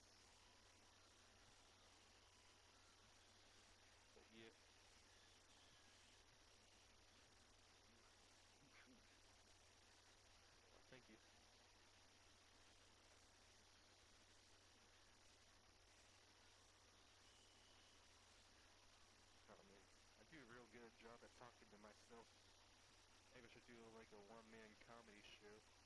Just talk about random shit. Like, Earthworm Jim 3D is a disappointment of a game. I never beat it, but I use like cheat codes to like level skip around. The later levels are a lot of balls. They are. Like, imagine like how janky 3D platformers were early in this 3D era, and apply even more jank to it and really jank shooting controls. But yeah, it's that really good combination. Earthworm Jim feels like another one of those like platformer collectathons like Mario 64 or Banjo-Kazooie, except it was just not as good in every way. The only thing that I had going for it was Earthworm Jim name. Earthworm Jim used to be real awesome. Like back in the day, after the first game was a success, there's like the second game, there's a toy line, there's a cartoon. Earthworm Jim is on top of the world, like back in the late 90s. So it makes sense to keep making Earthworm Jim. Then Earthworm Jim 3D kinda shat the bed quite a bit. Yeah. It's not a good game. Although, I'm a person that likes bad games. I always tell people I like bad games the way some people like bad movies. Just the experience of, like, playing a bad game and just laughing at how broken it is, trying to struggle with the badness of the game. Just, like, I like that stuff, man. Like, I know Logan's not gonna know what I mean by this, but I willingly bought and played Sonic the Hedgehog 2006, and I unironically enjoy that game because it's a broken mess. That game is, if you don't know, that game is unanimously a butt joke of the Sonic games. It's just bad. It gets made fun of all the time, and for good reason. It's not good, and you can break it very easily. You can find a glitch just by staring at the game, and the game will just glitch on its own. That's how badly programmed it is. And it gets even worse once you start playing it. Let's just say physics, like the basic physics of moving around don't even work properly. You know you're in for a good time when the basic physics don't even work. Like when and it was an early PS3 360 game. It came out like the first couple months of like PS3. That game has as long as having like tons and tons of bugs, that game's also infamous for load times out the ass. Load times that are long and plenty. These aren't good and plenty. I never had any of those candies, but yeah. Average load time is about 50 seconds to a minute on the PS3 version. And the PS3 version has faster load times than the 360 version. So it gets even worse on the 360 version. The load times are real bad. It's like, woo. Holy shit. I think the only time I experienced a load time that long was starting up Street Fighter V.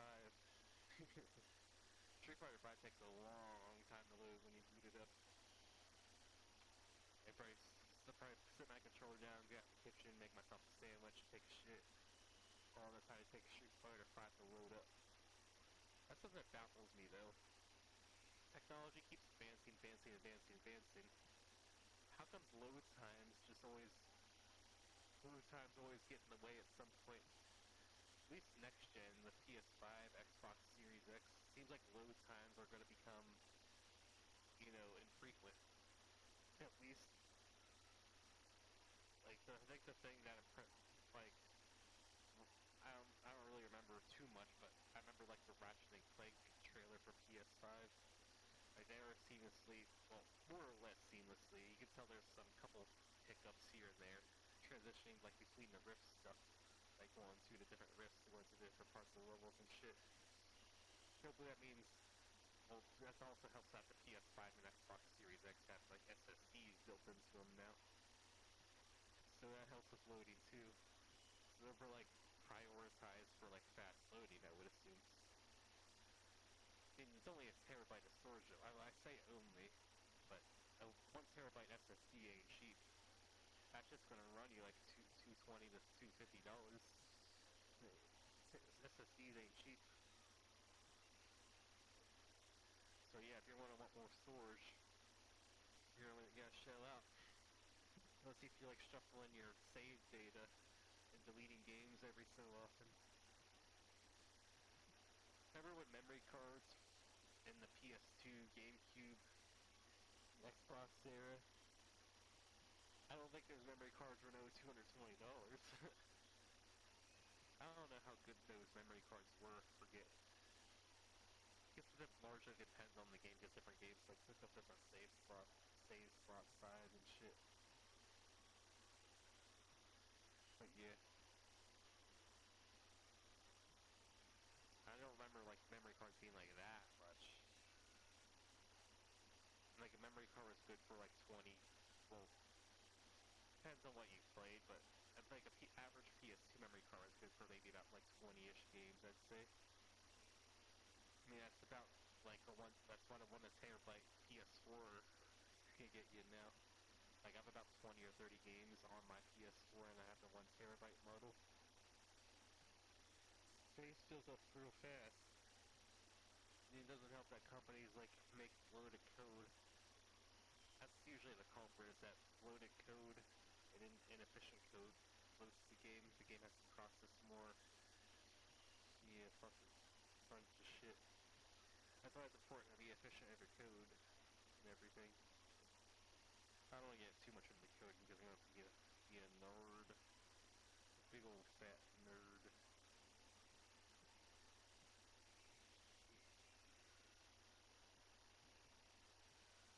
Speaking of which, the Xbox Series X, I think they showed off like a pretty cool feature. I forget who I heard talk about, but has like the resume feature. You know how like on a PS4 is that you can like quit out to the home menu while you're playing the game, and when you go back into the game it's where you left off.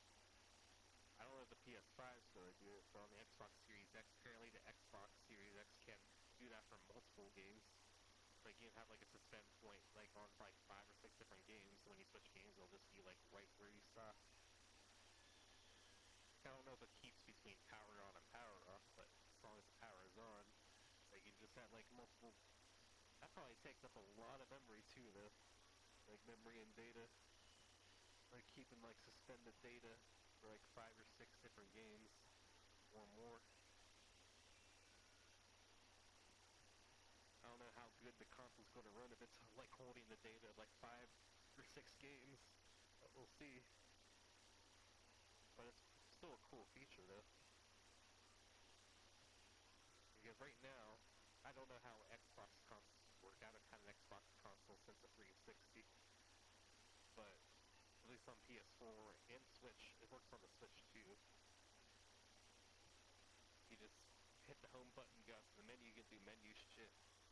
Then you go back into the game like nothing happened. But if you try to start another application or do anything, you have to quit the application. So what this Xbox Series X is doing is that you're able to like open multiple applications and keep them running in the background like a laptop or a computer. So multiple things running at the same time. Which brings me to the point that video game consoles are becoming like really specialized computers in the grand scheme of things. It's really what game consoles are. It's really specialized computers that only play video games and nothing else. Although nowadays game consoles are sort of like multimedia devices with YouTube and Hulu and shit. That reminds me of like the one E3 when they were introducing like the Xbox X, One X, Xbox One. I don't know, Microsoft, gotta tell you something. Hire somebody else to name your goddamn consoles, please. Like fucking Christ. They all have the same fucking names. It's hard to keep all these fucking consoles fucking straight. Goddamn. At least with the Sony consoles, it's like PS1, 2, 3, 4, 5. Sure, it's boring, but at least you know which one's which. People got like an Xbox One, Xbox One X, Xbox Series X. But then there's the Xbox Original, which some people call the Xbox One. So you got the Xbox Original, the Xbox One, the Xbox One X, the Xbox Series X. Like, fucking Christ. please hire somebody else to name your goddamn systems. Please. You seem to do fine with Windows. Got, well, after XP at least. Well, after Vista. We've got Windows 7, Windows 8, Windows 10. You skipped 9. That's what I forgot. Windows 8 was so poorly received that they skipped 8 and went to 10. I forget what the reasoning was. Is that it's like Windows, this next Windows is gonna be so good, we're gonna go straight from 9 to 10, or some bullshit like that. I mean, at least the naming schemes they made more sense. Like, it's like Windows 1 to 3.1, Windows 95, 98, ME, 2000, XP, Vista. At least they're all distinct, so that you didn't get confused. These fucking Xbox names, like Xbox, go home. That's all I have to say to that. Remember when Microsoft tried to go really hard on the Kinect?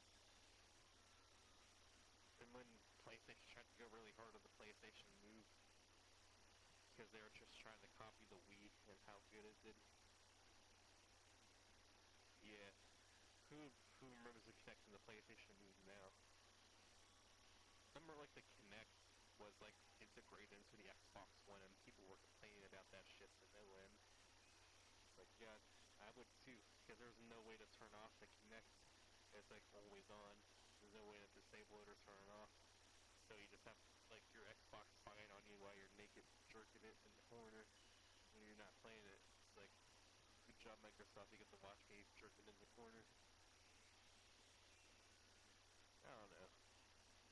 I'm just talking about random bullshit, keeping the audience of entertained, audience of one entertained according to YouTube. I'm just talking about random bullshit.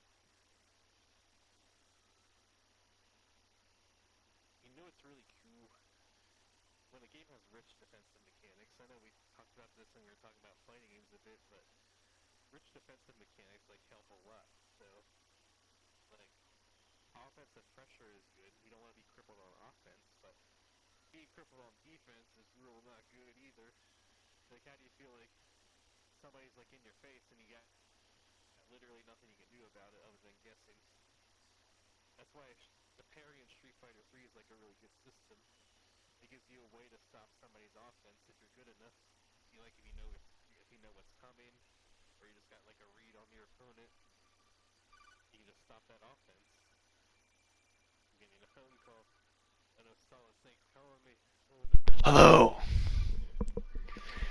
I'm trying to stay stealthy, but I'm dummy thick, and the clack of my ass cheeks keeps alerting the guards. Yeah. But yeah, I don't know if you've listened to the stream on your end, but the audio was fucked on my side. Damn. I've had it muted the whole time. Let me turn the volume up. Here, I'm gonna start the game. I don't know, on my end it sounds pretty okay. Alright.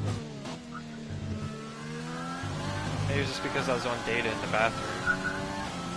Could What be. am I even doing? Tire management? Yeah. You're doing tire management. Taking I don't know if you're here.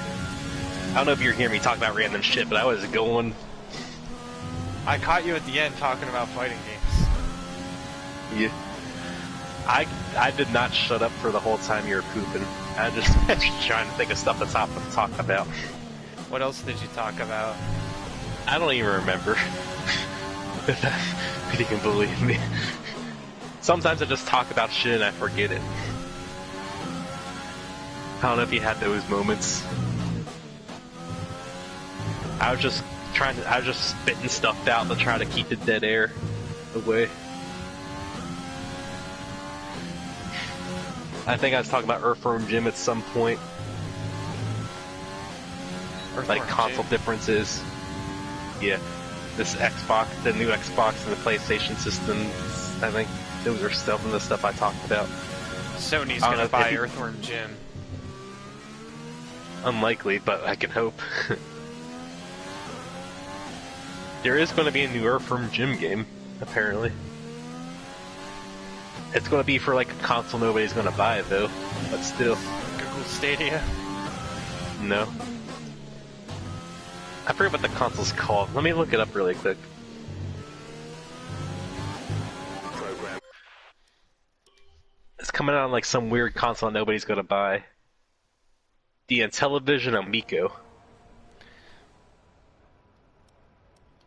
Are those the same people that made the IntelliVoice? It's Intellivision. B-17 bomber remastered. Why are they putting her? Why they're putting her firm gem on a console nobody's gonna buy? Maybe it'll come to actual consoles a year or two after it goes on there. Hopefully. After no one buys it there. Yeah. I don't know if you remember the Ouya. You remember the Ouya? No. The Ouya was a Kickstarter console. It's built as an indie console. Like it's built like the indie developers' wet dreams. Just want to have indie games, all these cool games, have an indie storefront. And it was moderately successful on Kickstarter. It made its goal, and then some. But when the console shipped out, it was a shit show. Those consoles didn't work that well. Had no games for it. And there was like games exclusive on it for like a while. But like after the exclusivity contracts ran out, the games got put on actual consoles. One of those games was Towerfall. Towerfall was an Ouya exclusive game until the contract ran out. I like Towerfall. Yeah, it's a cool game. It's good music too. Yeah. Remember I told you, but the Switch version has a 6-player mode. Yeah. Which is cute. You have 6-player mode in extra wide stages and team play. Let's play on cute. Great Cave Offensive. That'd be funny. Hoi! When I was talking about the Xbox stuff, but something Jeff Keighley, if you know who that is, he's the guy that hosts the Game Awards. He's the kind of old guy. I don't know. He was talking about he got the hands-on with the Xbox Series X. One of the features it has is like you can suspend multiple applications and have them like running in the background at the same time. You know how on a PlayStation. Yeah.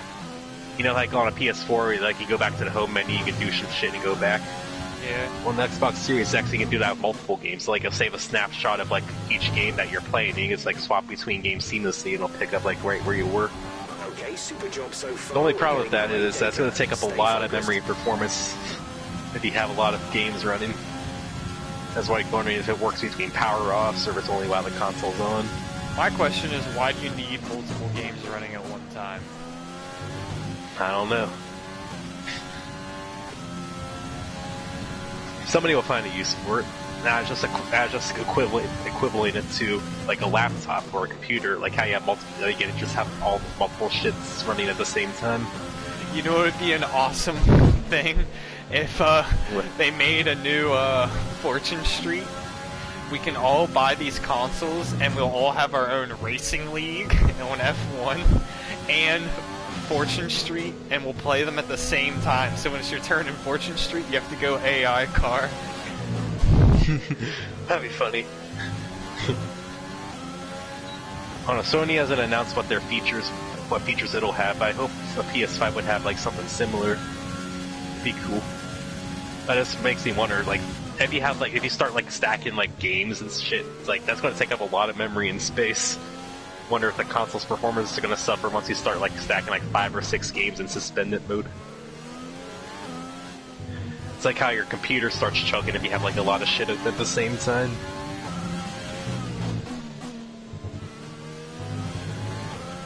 Maybe I should actually eat this food instead of yapping about nothing. Great lab. You've nailed what we asked for. Keep it up. Egg rolls and egg fried rice.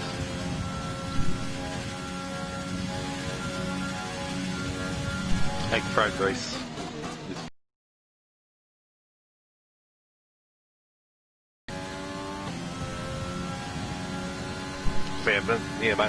My mom brought me back my food sometime during my ranting. No, I was just going ham. Sorry that it took so long. No, you're fine. I was able to fill all the dead air. If only there was people watching it. Yeah. I still stand by the fact that if we had boobs, we would be fucking rich. You think so? If we were an all-girls doubles team on Smash as good as we were, you think no one would have picked us up? Yeah. Yeah, I have beat cups, does that count? No.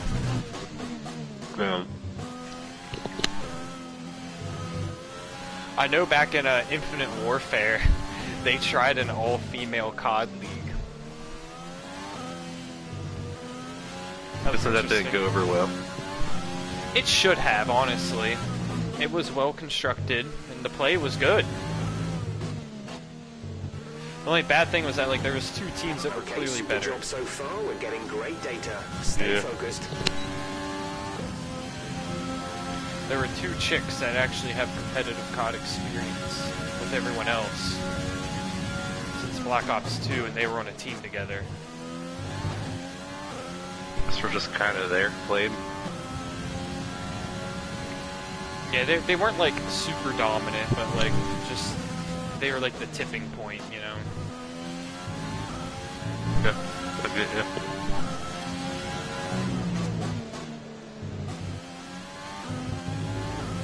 And then the other team that was really good had like all the second best players, and then everyone else was everyone else.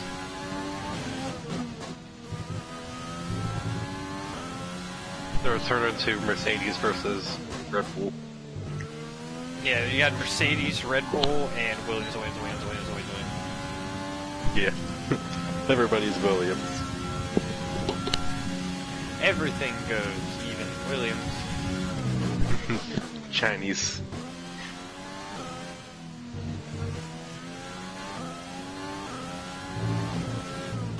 You know, when the country's divided like this, it's times like this that we need to remember Parappa. Yeah. Fuck you, fuck you, fuck you, fuck me, fuck me, fuck me. Words to live by. Yeah. Fuck you, fuck me. We're gonna return to the garage on that one. We got enough data. It's fucking Russia. I stay out on sauce forever. So far, our fastest lap is a practice 2? Yeah, it is. 1:32.5.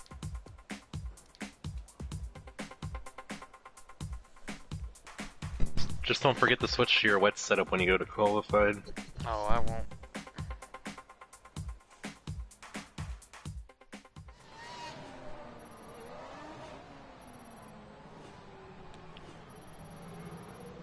You know how many 100 XP I just got?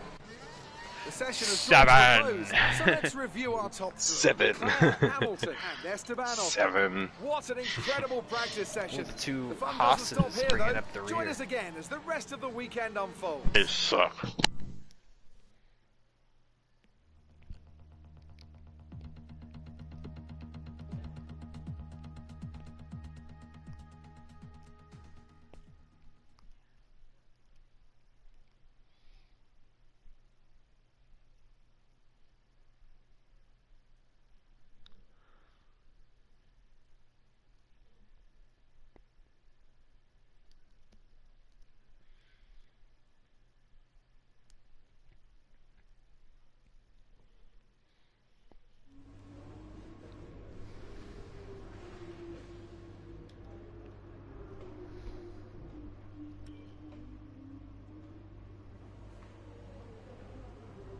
Practice 3.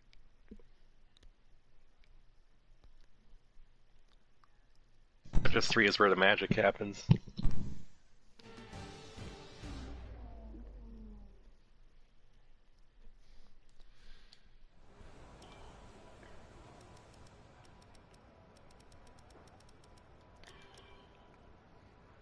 Qualifying pace.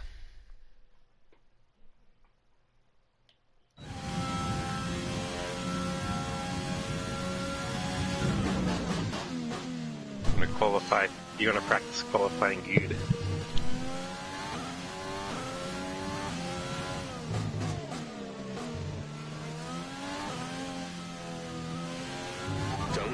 about tyres, just give it everything. In this test, we want to make sure we can lap close to our rival's pace.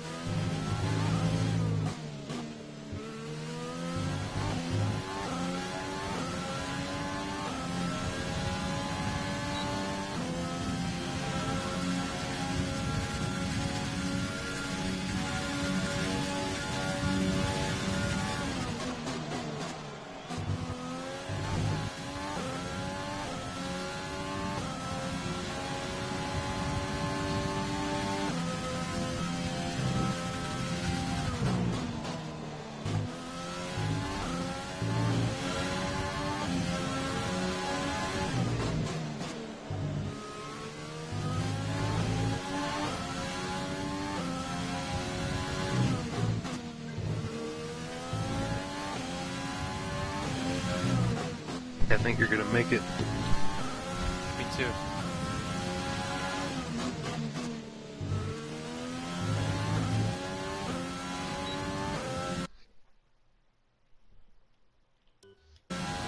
I heard something. Could have been me.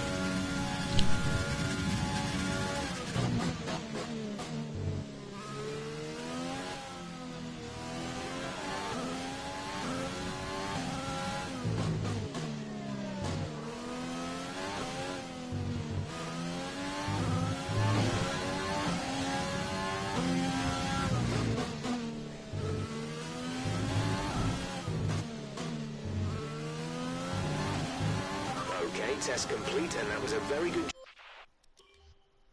Easy stuff. Easy money. Easy money. Another maxed out practice sessions for weekend racing. Yeah, occurs.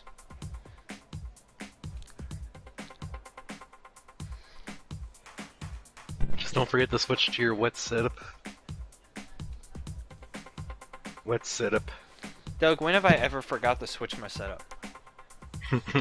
Other than I don't those know. 2 event races and 3 practice sessions.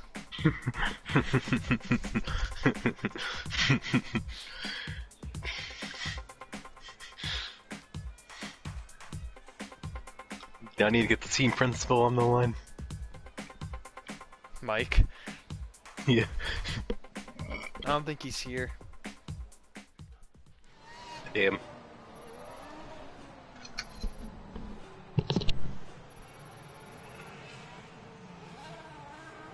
And with all the cars now over the line, let's see our top 3 again. Leclerc, Bottas, and Sebastian Vettel.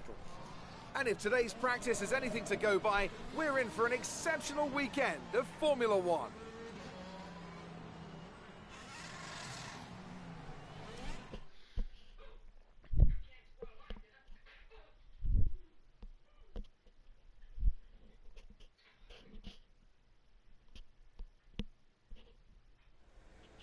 Good day today. Let's have your take on it.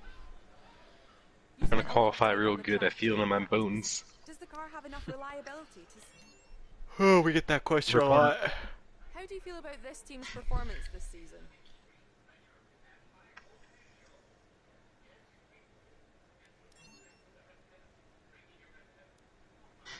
How do you feel about Haas's performance? They're working wonders with what they have to drive. Man, getting top 18 finishes.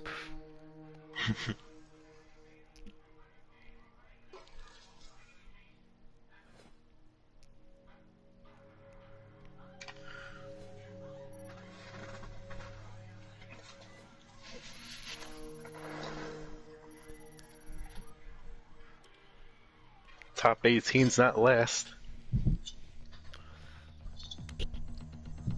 Just like your teammate gets not last. You got 21st when I won. It's not last. I don't think that should be happening.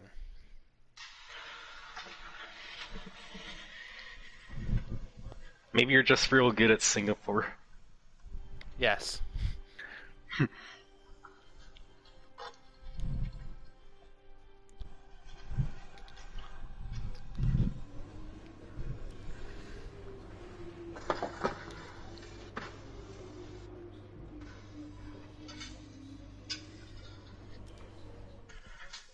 Move your butt, puppy.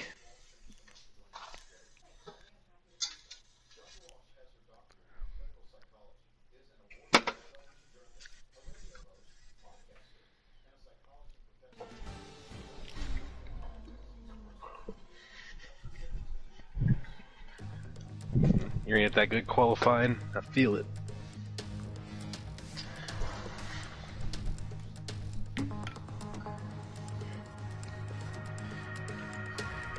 I never properly christened the Singapore race. Yeah, I think we were just like not used to really good things like that happening in this career mode, and we weren't expecting it at all. It kind of just happened. Yeah. I cracked open the cold one. We were in utter shock. Yeah. Alright, we got the wet setup going.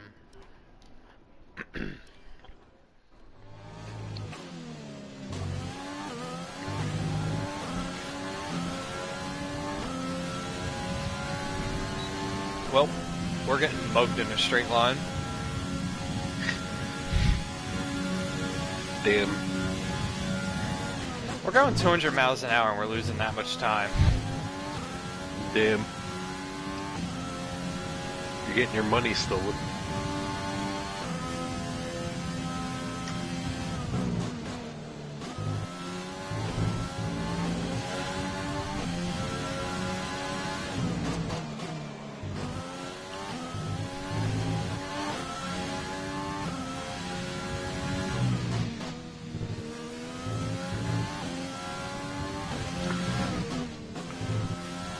You're gonna get not last, I believe in you.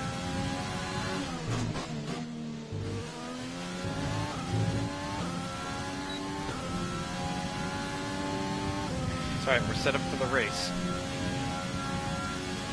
I'm not giving up yet.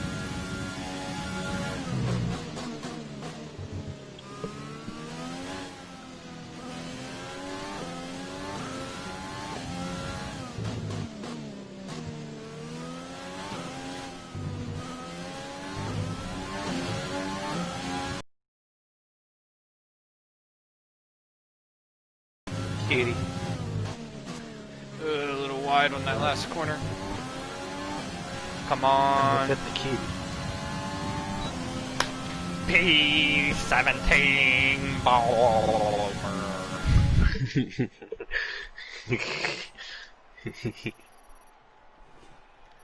I got no food for you, puppy. We're all ready for tomorrow's race, but before we begin, Bomber. let's have a quick look at those who will be Charles fronting the Leclerc. grid. Leclerc, Bottas, and Lewis Hamilton. With qualifying complete, all that remains is the main event. We'll be live and uninterrupted for the Grand Prix tomorrow, so make sure you join us then.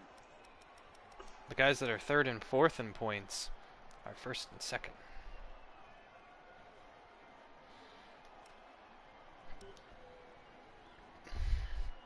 Don't touch my phone. It's sitting there for a reason. Please and thank you. Alright. I'm 17th. My teammate is 21st. He's consistently 21st. He's beating somebody.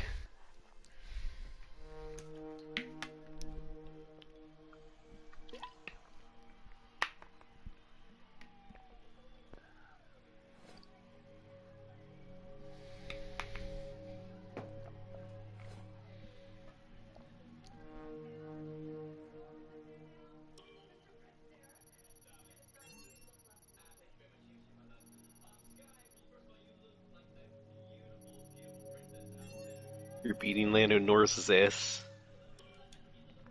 Did I beat him in qualifying? I assumed I didn't beat him.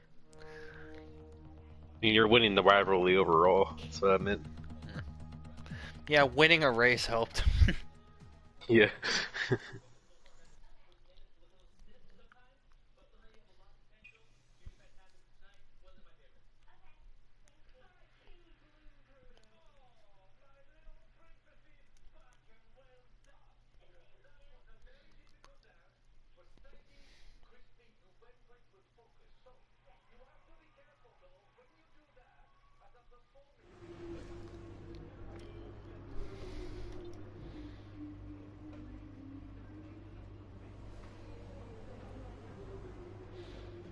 See you at Parc Ferme, says Jeff. I'll see you there.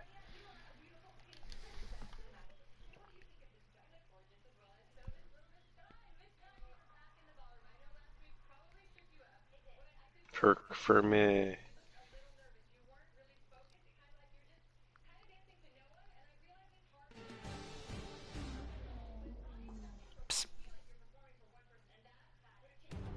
Kitty. I pissed and then Welcome looked along away then and to threw her off. Sochi and the Russian Grand Prix, one of 8 cities in the world to play host to both the Olympics and a Formula One race.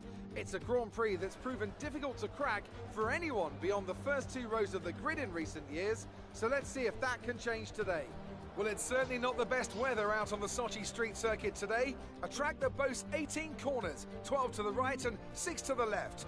And it's a track that combines both fast corners and long straights, resulting in speeds of excess of 200 miles an hour.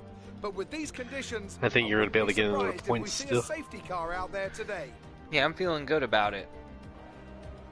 And as always, a man with plenty of racing Especially experience considering joins me in the commentary we're set box. for the wet setup. Today it's Anthony Davidson. Yeah. Tell me, Ant, you're no stranger to Coop surviving shit. the melee of turn 1.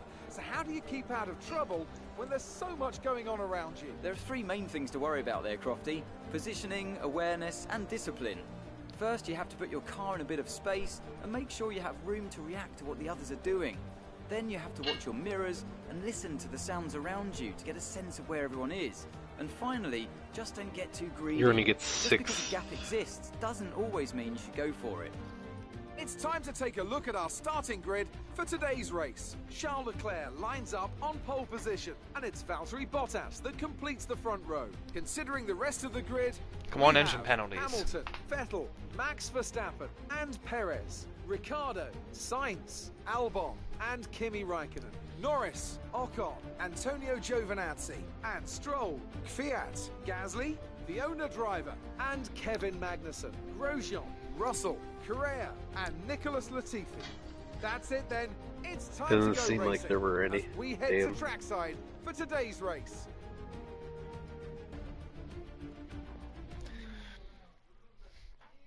I got full faith in my teammate.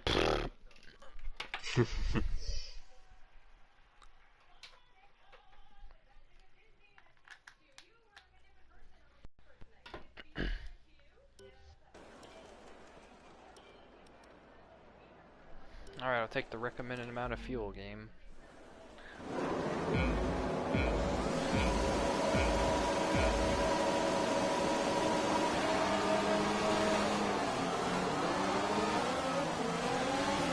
Damn, I gave it a little bit too much throttle.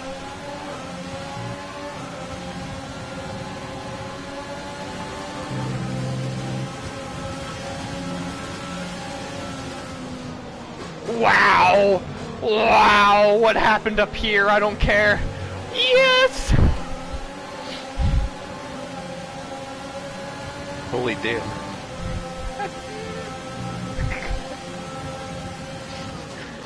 He went around the outside.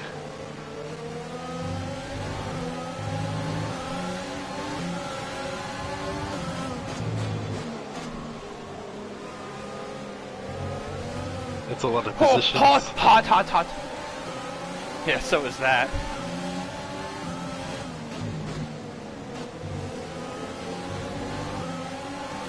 Damn. It's alright. All right. well, Net looking gain good of so 6 far. still. Yeah.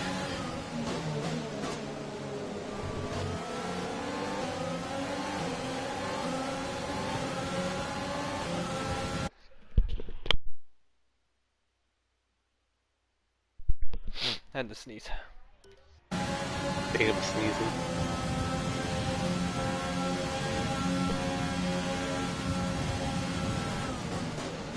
I'll pinch your nose so you can't sneeze. How about that?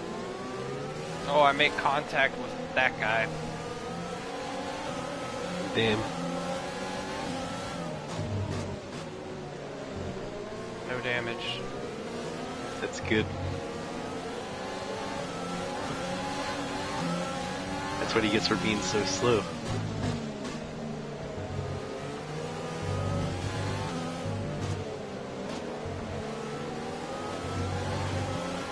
Okay, you're in the top 10.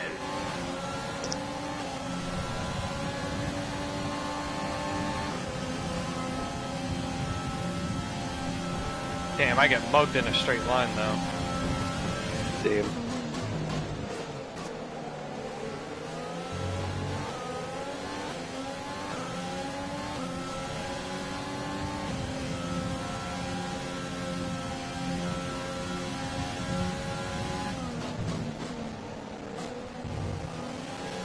Use your overtake button more. It's time to utilize some of this energy.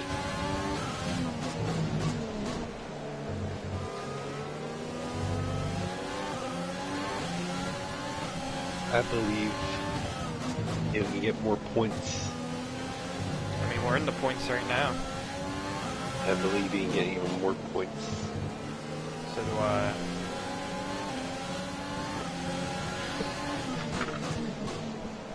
No one wanted to take the very outside on turn 1, and I just absolutely mugged the field. Yeah.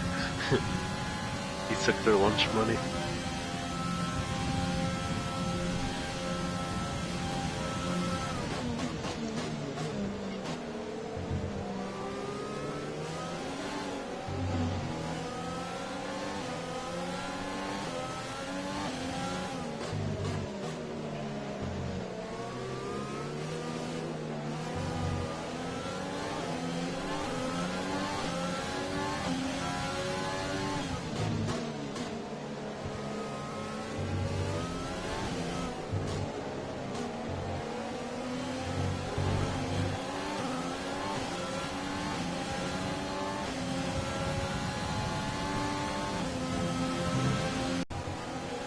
Go, Kerr.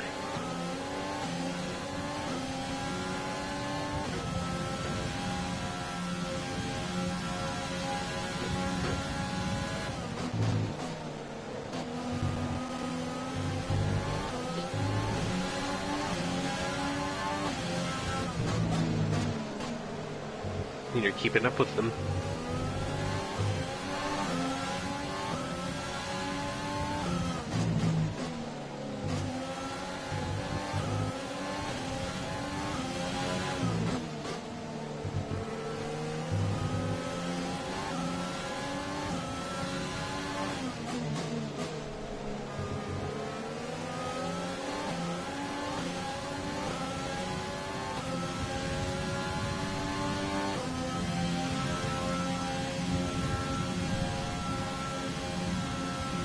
It's really hard to see in the rain.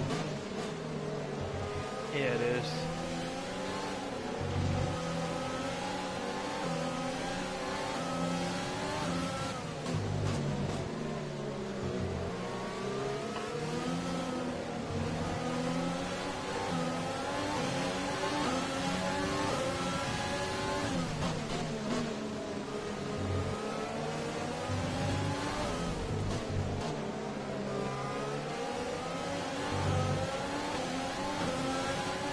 The car behind is dropping back by about 0.3 a lap.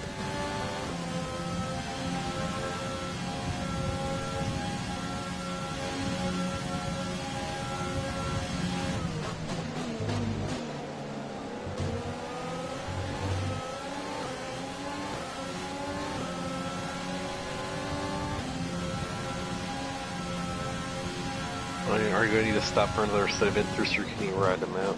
Nah.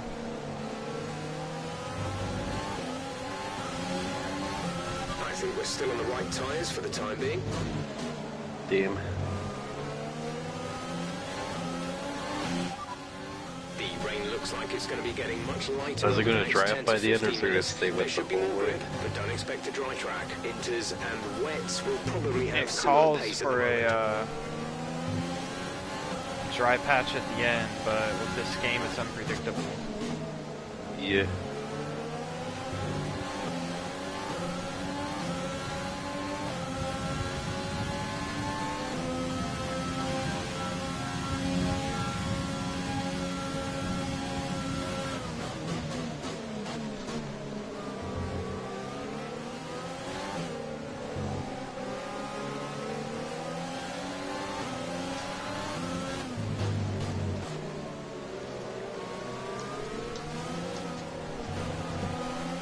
You got it.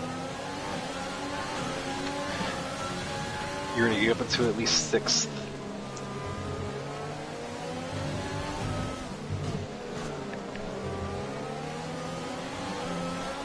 We're at +1 lap with extra fuel. Fuel target +1.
This guy ahead of you keeps running out of Earths. No, that's the red light because it's raining. It's just on when it's raining. Yep.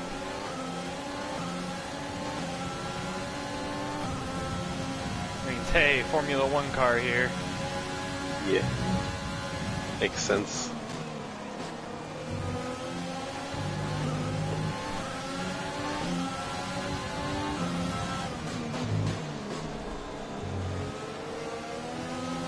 Hey everyone, Super GT here. Hello, viewers. Hello, my friends. Whoops. We got That's a a truly remarkable speed run today. My friends, it just keeps happening. That's how all of his non-Speedlord videos start. Yeah.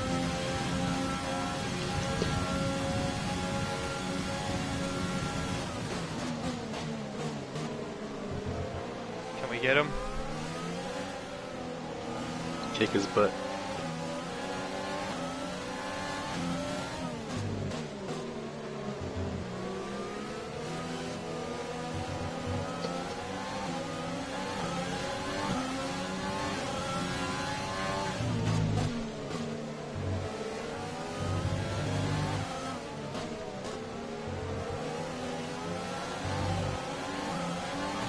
The car behind is dropping back. We're seeing a gap form.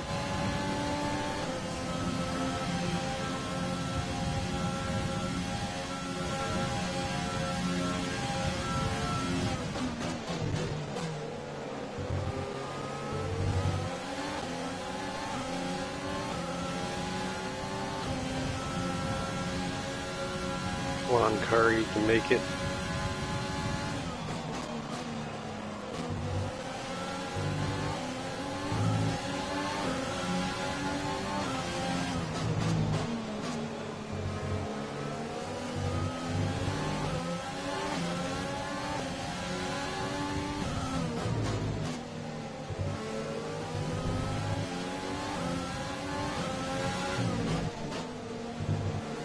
Car's giving it all it's got. I'm giving the curl it's got. Yeah. The car can do it, you can do it.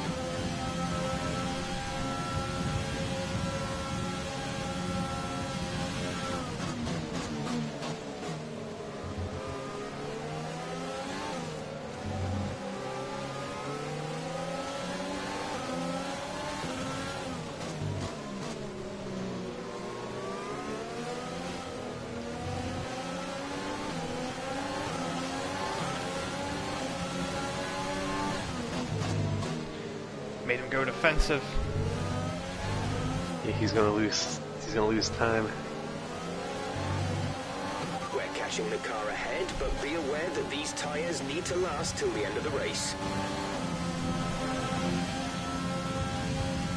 Who was that? Signs is behind That's you. Signs. The gap is Haha, less so than the a McLaren I second. passed a long time ago Their was my rival. tyres are 7 laps old. Ooh. The time That last lap helps. was a 1 minute 46.8. We're gonna kick Lando Norris's ass. I already am. Hot, hot, hot. I'm like the very edge of grip coming around that long left-hander. Damn.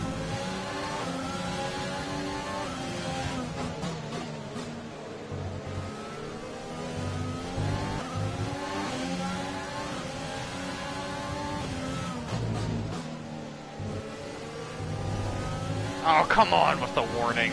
ETA on this rain clearing up is Goddamn about 10 warning. minutes, so just keep your concentration out there.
We have 5 laps of fuel remaining.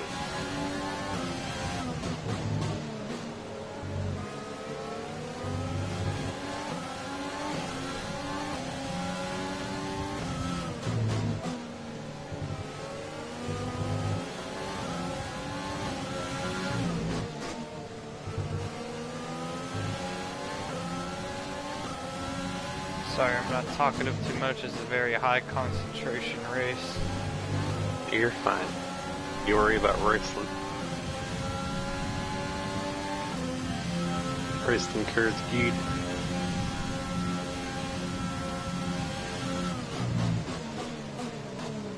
Oh man, I got right up to his butt under braking.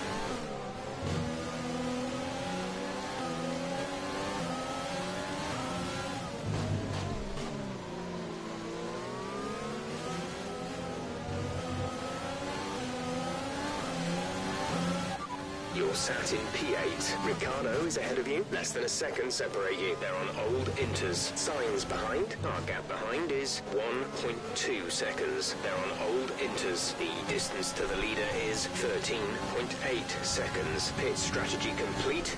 See these tyres through to the end now. Gap to teammate behind is 19.3 seconds.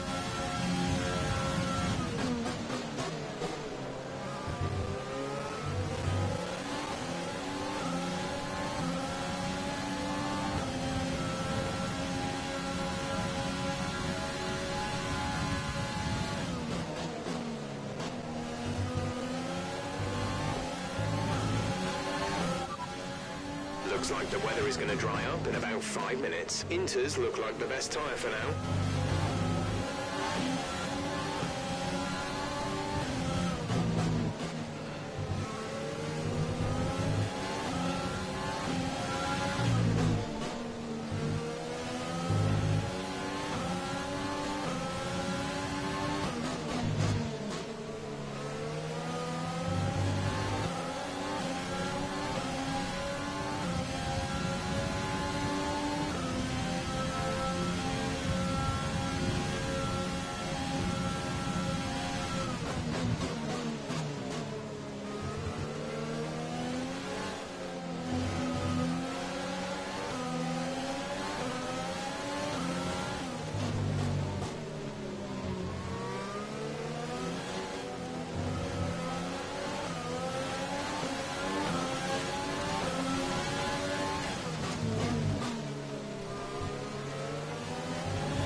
looking really good. You're managing it well.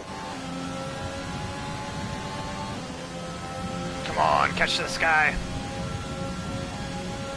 You're gonna get it, I believe.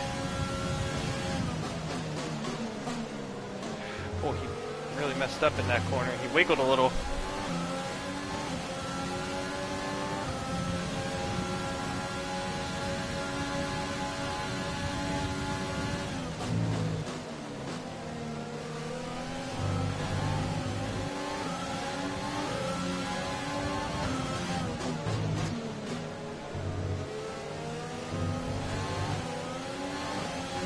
Be aware we expect the grip levels to start falling away soon.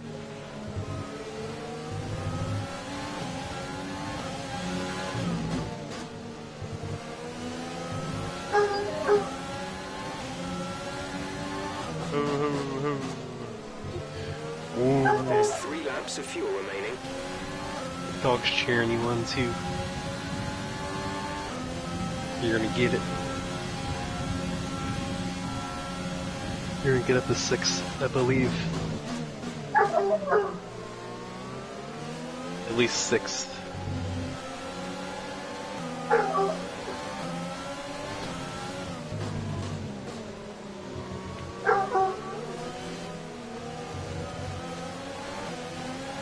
on, move out of the way, cars. Forcing him defensive. Got around Good him. work. Great pass. Cranking it up the ridge. Get it up, Behind us titties. started to drop back. There's a gap beginning to form.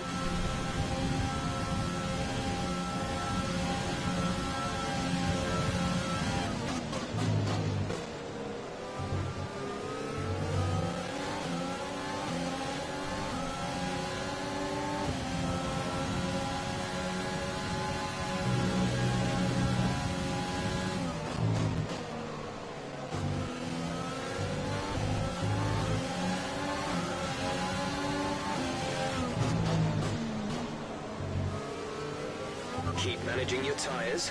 Manage your tyres.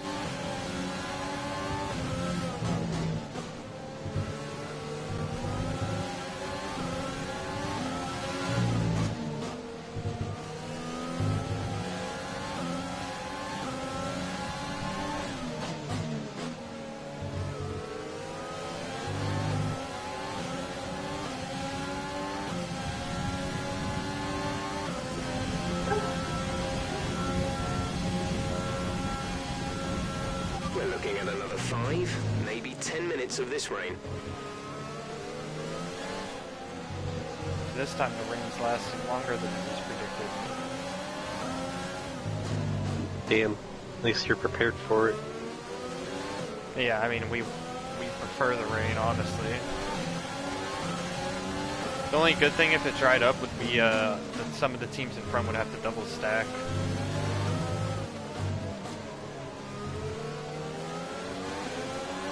This is your final lap of the race.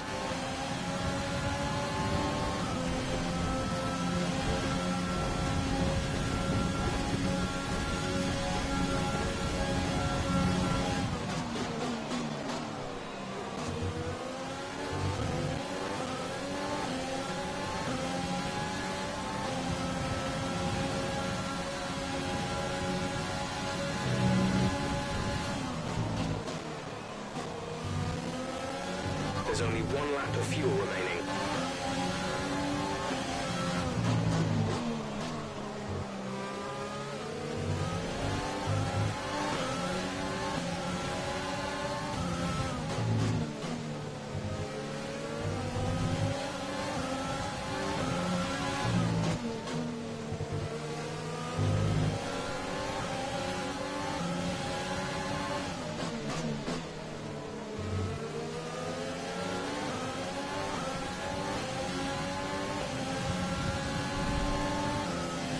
Oh yeah.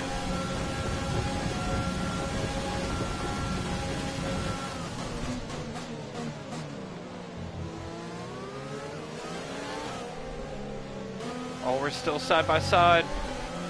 No, he backs out of it. P6.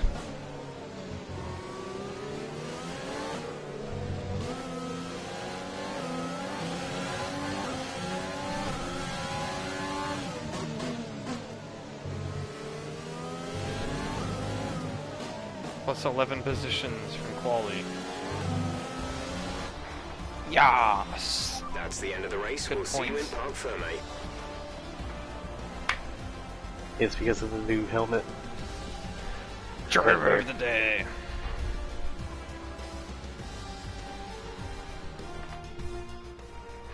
Well, what a drive that was to take the win for Ferrari today. Anthony, tell me, what was it that helped them achieve this success? Well, they clearly have a car that comes alive in the kind of conditions we were dealing with today. It's a very balanced package in the wet, and what that means is that the drivers have confidence to attack. And having that confidence gets you on the power earlier, it lets you brake later, and can put you a long way up the road. And here we are, a team that is no stranger to the podium, taking their place on top once again. I skipped the podium.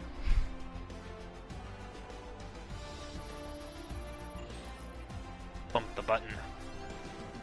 We're up another tier. Let's have a look then at the drivers' standings. Our championship leader is still sat at the top of the standings, but their rivals have Teammate made got up 19th. some solid ground today. So, Anthony Davidson, who would you rank as your driver of the day? I'm going to give it to the owner-driver today. They fought so hard and had incredible pace at times, so I don't think anyone else did a better job today. It's time to check out the constructors' standings. Our championship leaders retain their Damn, position. still only but their 8 lead points in is the shrinking. constructors. It's been an absolutely And only wild 5 points in weekend the of Formula drivers. One action. I can't Tight wait to see what's championship next. fight. Real tight. What do you say, Doug? I think we lost Doug. You made it look easy. Goddamn right I did. You gained a lot of positions during the race, didn't you?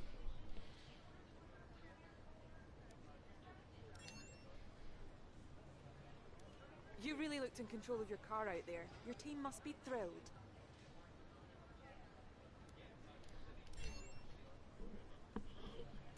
The weather was miserable today, but do you feel this was an advantage for you?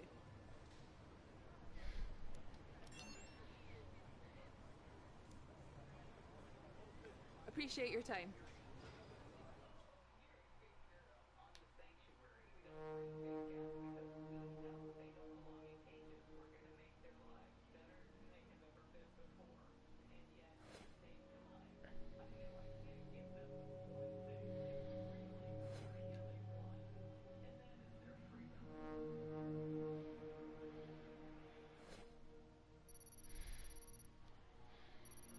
Look at that acclaim.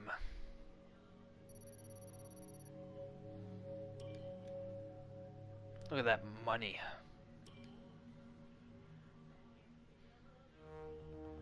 Would you look at it?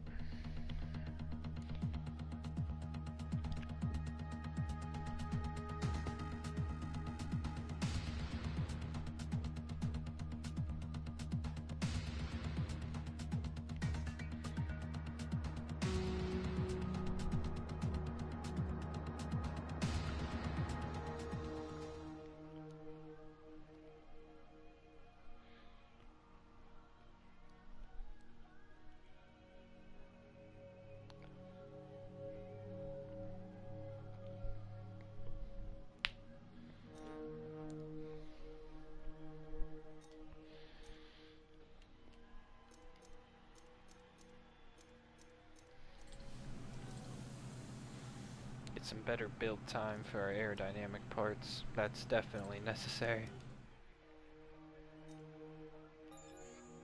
If it were me, this is probably what I'd invest in. I really don't need gearbox durability in 25% races. Power unit supplier gives you your gearboxes? I didn't know that.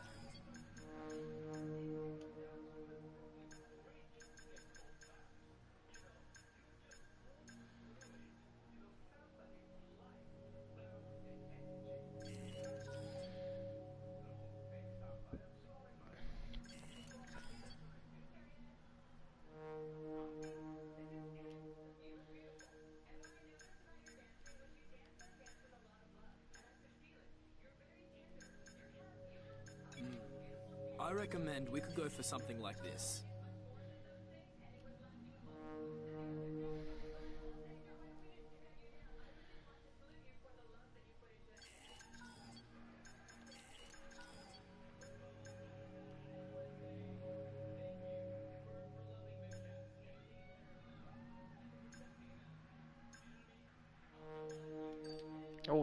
Horizontal shocks are absorbed more effectively, resulting in less tire wear.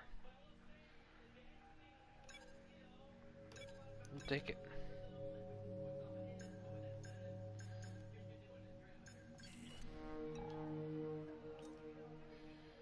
Lots of Erd in progress.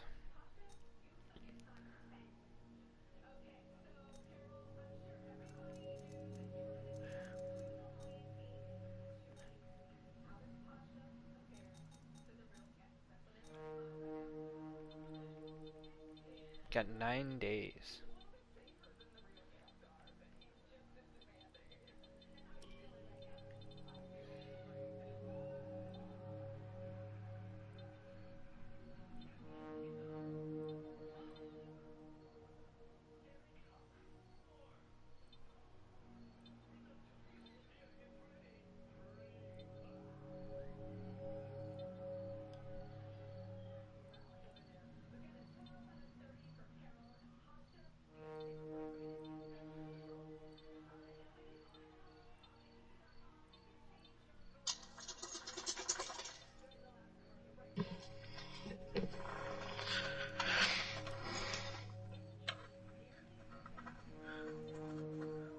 Phil.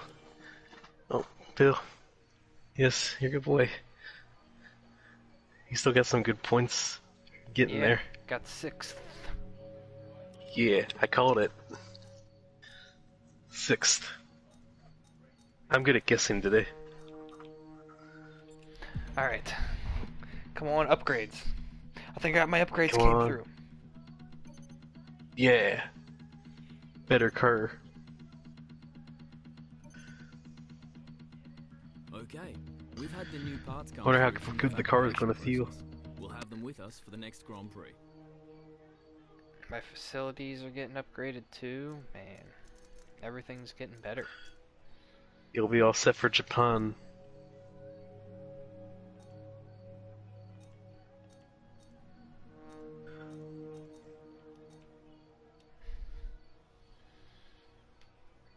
Yep, my aerodynamic upgrades came through, so we'll have to check those out next time. Yeah. Those really will help at Japan. Japan. Yeah, how many curves are in Sector 1, the S section? 7. 7. Alright, I did 2 races, I'm done with this for tonight.